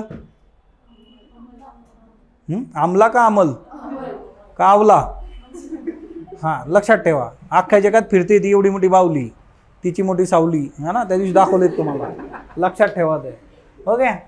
सो बेसिकली ह्या ज्या गोष्टी आहेत, आता याच्यामध्ये करप्शन हा एक मेजर मुद्दा आहे बघा. प्रोबिटी. ओके. फायनान्शियल इश्यू आणि सगळ्या गोष्टी. आता करप्शन हा गव्हर्नन्समध्ये जो काही मुद्दा आहे तो GS2 मध्ये सुद्धा आहे, GS4 मध्ये. यात काही गोष्टी कॉमन पण आहेत वेगवेगळ्या पेपरमध्ये आहेत, फक्त त्याचे कॉन्टेक्स्ट बदलतात बघा. आता इथं करप्शन जे आहे, आपल्याला अशी व्हॅल्यू सिस्टीम पाहिजे इथं की ज्या व्हॅल्यू सिस्टीममध्ये ज्या गोष्टीवर माझा अधिकार नाही ती गोष्ट मला नको असं म्हणणारी लोक आली पाहिजेत. ते इथिक्सला अपेक्षित आहे. तुम्हाला सुरुवातीला लाकूड तोड्याची गोष्ट सांगितली होती, आठवते का तुम्हाला लेक्चरच्या सुरुवातीला? ही कुडाळ कुणाची आहे, तर तसा लाकूड तोड्या आपल्याला पाहिजे. नंतर त्याचे दुसरे व्हर्जन्स पण आहेत. त्याची गोष्ट ऐकून दुसरा एक गेला तिथं, त्यांनी स्वतःहूनच त्याची कुऱ्हाड टाकून दिली, रडत बसलं तिथं. मग ते परत काढली सोन्याची, ही तुझी आहे का? ते म्हणलं हां. मग त्याने म्हटलं त्याच कुऱ्हाडीने हाणलं त्याला तुला, है ना, खोटं बोलतो. सो मुळात जे आहे की आपल्याला अशी लोकं पाहिजेत की ज्यांची व्हॅल्यू सिस्टीम खूप चांगली आहे. हे इथिक्समध्ये अपेक्षित आहे. आणि करप्शनसाठीच्या उपाययोजना किंवा गव्हर्नन्सचा तो आस्पेक्ट GS2 मध्ये आस्पेक्ट, म्हणजे जरी हे कॉमन असलं त्याचे ॲस्पेक्ट बदलत जातात. सो भ्रष्टाचाराचा मुद्दा जो आहे तो इथं, किंवा वर्क अँड कल्चर. मधल्या काळात पुण्यात जे आहे, एका तरुणीचा मृत्यू झाला. त्या तरुणीच्या घरच्यांनी क्लेम केला की या कंपनीवाल्यांनी एवढं प्रेशर टाकलं होतं कामाचं, तिच्यामुळेच तिचा मृत्यू झाला म्हटलं. मग तेव्हा वर्क आणि कल्चर किंवा ते प्रेशर कामाचं त्याच्यावर चर्चा सुरू झाली. त्या केस स्टडीज आहेत आपल्यासाठी. येत्या काळात आपल्याला ते केस स्टडी अपेक्षित आहे परीक्षेमध्ये. आता याच्यामध्ये मधल्या काळामध्ये जे आहेत वेगवेगळे उद्योजक जे आहेत बघा, त्यांनी काही गोष्टी सांगितल्या. आणि ते सेड, कुणी म्हटलं 72 तास काम करा, 70 तास काम करा. कुणी म्हटलं की तुम्ही शनिवार रविवार सुट्टी कशाला पाहिजे, बायकोकडे बघत कशाला बसला तुम्ही. अर्थात लग्न झालेलं नाही आहे, हा ना, तो आपला हा ना शून्यात टक लावून बसलेला असतो 2 दिवस. हे जे स्टेटमेंट होते, मग पॅट्रियार्की याच्यामधून आली, स्त्रीचं वस्तुकरण याच्यामध्ये आलं, त्याच्यावर चर्चा सुरू झाल्या. हा ना, कुणी केलं होतं स्टेटमेंट? बरोबर. मग ते म्हटलं की मी रविवारी पण येतो कामाला. मग तिच्यात 4 लोकांनी काढलं की भाऊ तुझा पगार किती, जेव कामाला आहे त्याचा पगार किती, तो कशाला रविवारी येईल, त्याला पण तेवढाच पगार दे, तो घरदार घेऊन ऑफिसमध्ये शिफ्ट होऊन जाईल. मग हां, बायका बरोबर काम करतील त्याची. सो हे जे आस्पेक्ट आहे वर्क अँड कल्चरचा भाग आहेत बघा. या केस स्टडीज पेपरमधून उचलता आल्या पाहिजेत आपल्याला. त्या जर पेपरमध्ये आल्या तर आपल्याला गोष्टी चांगल्या पद्धतीने डील करता येतात बघा. क्वालिटी ऑफ सर्व्हिस डिलिव्हरी, हा ना. आता आपल्या इथं सकाळपासून BSNLचं एक रिचार्जच होत नाही एवढं.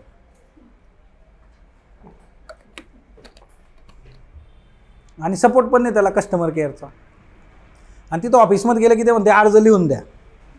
हे अजून वाईट आहे. Okay. Quality of service delivery. Government ज्या काही सर्व्हिसेस देतं त्या सर्व्हिसेस गव्हर्नमेंटनी प्रॉपरली दिल्या पाहिजे, त्याची क्वालिटी प्रॉपर पाहिजे. त्याच्यासाठी सिटीजन चार्टर नावाची एक गोष्ट आहे बघा, नागरिकांची सनद. Okay. So code of ethics, code of conduct जे आहे, कोड ऑफ कंडक्ट काय असतं, आचारसंहिता. ओके.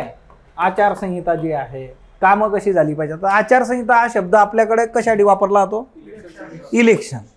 तसं नाही आहे, ते प्रत्येक ऑफिसची एक आचारसंहिता असते. इथली आचारसंहिता काय आहे, आय कार्ड पाहिजे गळ्यामध्ये. ओके. ज्यांच्याकडे नाही त्यांना तरी भेटतील समजा, तो काही इश्यू नाही आहे. पण प्रत्येक ठिकाणचं एक कोड ऑफ कंडक्ट असतं बघा, ते कोड ऑफ कंडक्ट तुम्ही डील केलं पाहिजे. Okay. So information sharing, transparency, या सगळ्या गोष्टी याच्यामध्ये येतात. आता करप्शन रिलेटेड जर आपण बघितलं बघा, आता कितीतरी मूव्हीज, कितीतरी हे आपल्याला याच्यावर बघायला मिळतात बघा. आता ही एक, आता बघा ही जी बी टीम आहे आता आलेली, ही बी टीम आहे ॲक्च्युली अधिकारी आहे का, स्पेशल 26 नावाचं मूव्ही आहे. हे पण चोरच आहेत सगळे. पण समोरचा घाबरतो का बरं यांना, कारण आपली जी प्रशासकीय यंत्रणा आहे तिची भीती एवढी आहे नागरिकांमध्ये. डिजिटल अरेस्ट नावाची एक गोष्ट समोर आलेली आहे. आता डिजिटल अरेस्टमध्ये ते काय करतात, ते तुम्हाला दाखवतात की हां पोलीस स्टेशनमधून आम्ही फोन करतो आहे आणि असं असं घडलं आहे. माणसाला इतकी भीती आहे सामान्य माणसाला, मग ती जी दरी आहे ती कमी होणं गरजेचं आहे आजच्या डेटमध्ये. आता कुणी जात आहे इन्कम टॅक्समधून आलो, CBIमधून आलो आणि तिच्यातून रेड करून, अशा केसेस आता हा फार जुना फंड आहे. असे घडलेल्या केसेस आहेत हे असं है ना, हवेतल्या हवेत नाही आहे, हे घडलेल्या गोष्टी आहे. तिच्यात एंटरटेनमेंट आली, तिच्यातून ह्या गोष्टी आल्या. हां. आता हे पिक्चर म्हणून ठीक आहे, असले प्रयोग लोकांनी केलेले आहेत आपल्या इथं, ते काही वर्क होत नाही. पण सिस्टीम जी आहे ते गेंड्याच्या कातडीसारखी आहे. ते गेंड्याला किती गुदगुल्या केल्या त्याला काही होत नाही. ते इतकं सोपं नाही आहे. हे मूव्हीसाठी ठीक आहे, अशा गोष्टी ज्या आहे. ओके. सो मूळ जे आहे की ते करप्शन नावाची जी गोष्ट आहे बघा, हे इतकं सहज ते डील नव्हतं. आता बऱ्याचशा गोष्टी ऑनलाईन झालेल्या आहेत, बऱ्याचशा गोष्टी ज्या आहेत तर त्या ट्रान्सपरंट पण झालेल्या आहेत. तिच्यातून एवढेसे इश्यू ठेवलेले नाही आहे. बट स्टील जी ऑथॉरिटी एका ब्युरोक्रॅटकडे येते, ती ऑथॉरिटी चुकीच्या पद्धतीने वापरली जाते. त्याचा पॉवर म्हणून बघा, दोन शब्द आहेत, ऑथॉरिटी अँड पॉवर जे आहे बघा. हे जे किंग जॉन उन सारखी लोक आहेत आजच्या डेटमध्ये, पुतीन आहे, they are symbol of power. जे ब्युरोक्रॅट्स असतात त्याच्याकडे काय असते, ऑथॉरिटी असते बघा. तुमच्या पदानुसार ती मिळणार आहे, ती पॉवर नाही आहे. आता हिच्यामध्ये जे आहे ना की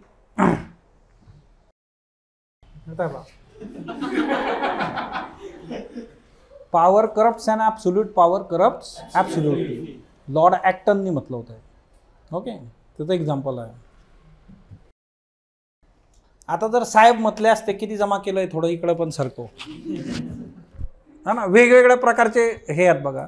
इथं त्यांनी क्लेम केला की हां चला बाबा तो ॲक्शन घेतो आहे अधिकारी. आता यांनी जर म्हटलं असतं सकाळपासून किती कलेक्शन झालं, 70 माझी. ओके. करप्शन जे आहे तर सिस्टीममध्ये त्याचे रेफरन्सेस, सेकंड ARC करप्शनची कारणं काय आहेत, त्याच्यासाठी आपण उपाययोजना काय केल्या आहे, ह्या पण आपल्याला अभ्यासायच्या बघा याच्यामध्ये. आता हे सगळं जे काही आपण डिस्कस केलं याच्याशी रिलेटेड केस स्टडीज आपल्याला विचारल्या जातात. जसं मी तुम्हाला 1-2 एक्झाम्पल सांगितले. प्रत्येक केस स्टडी ही 20 मार्क्ससाठी असणार आहे.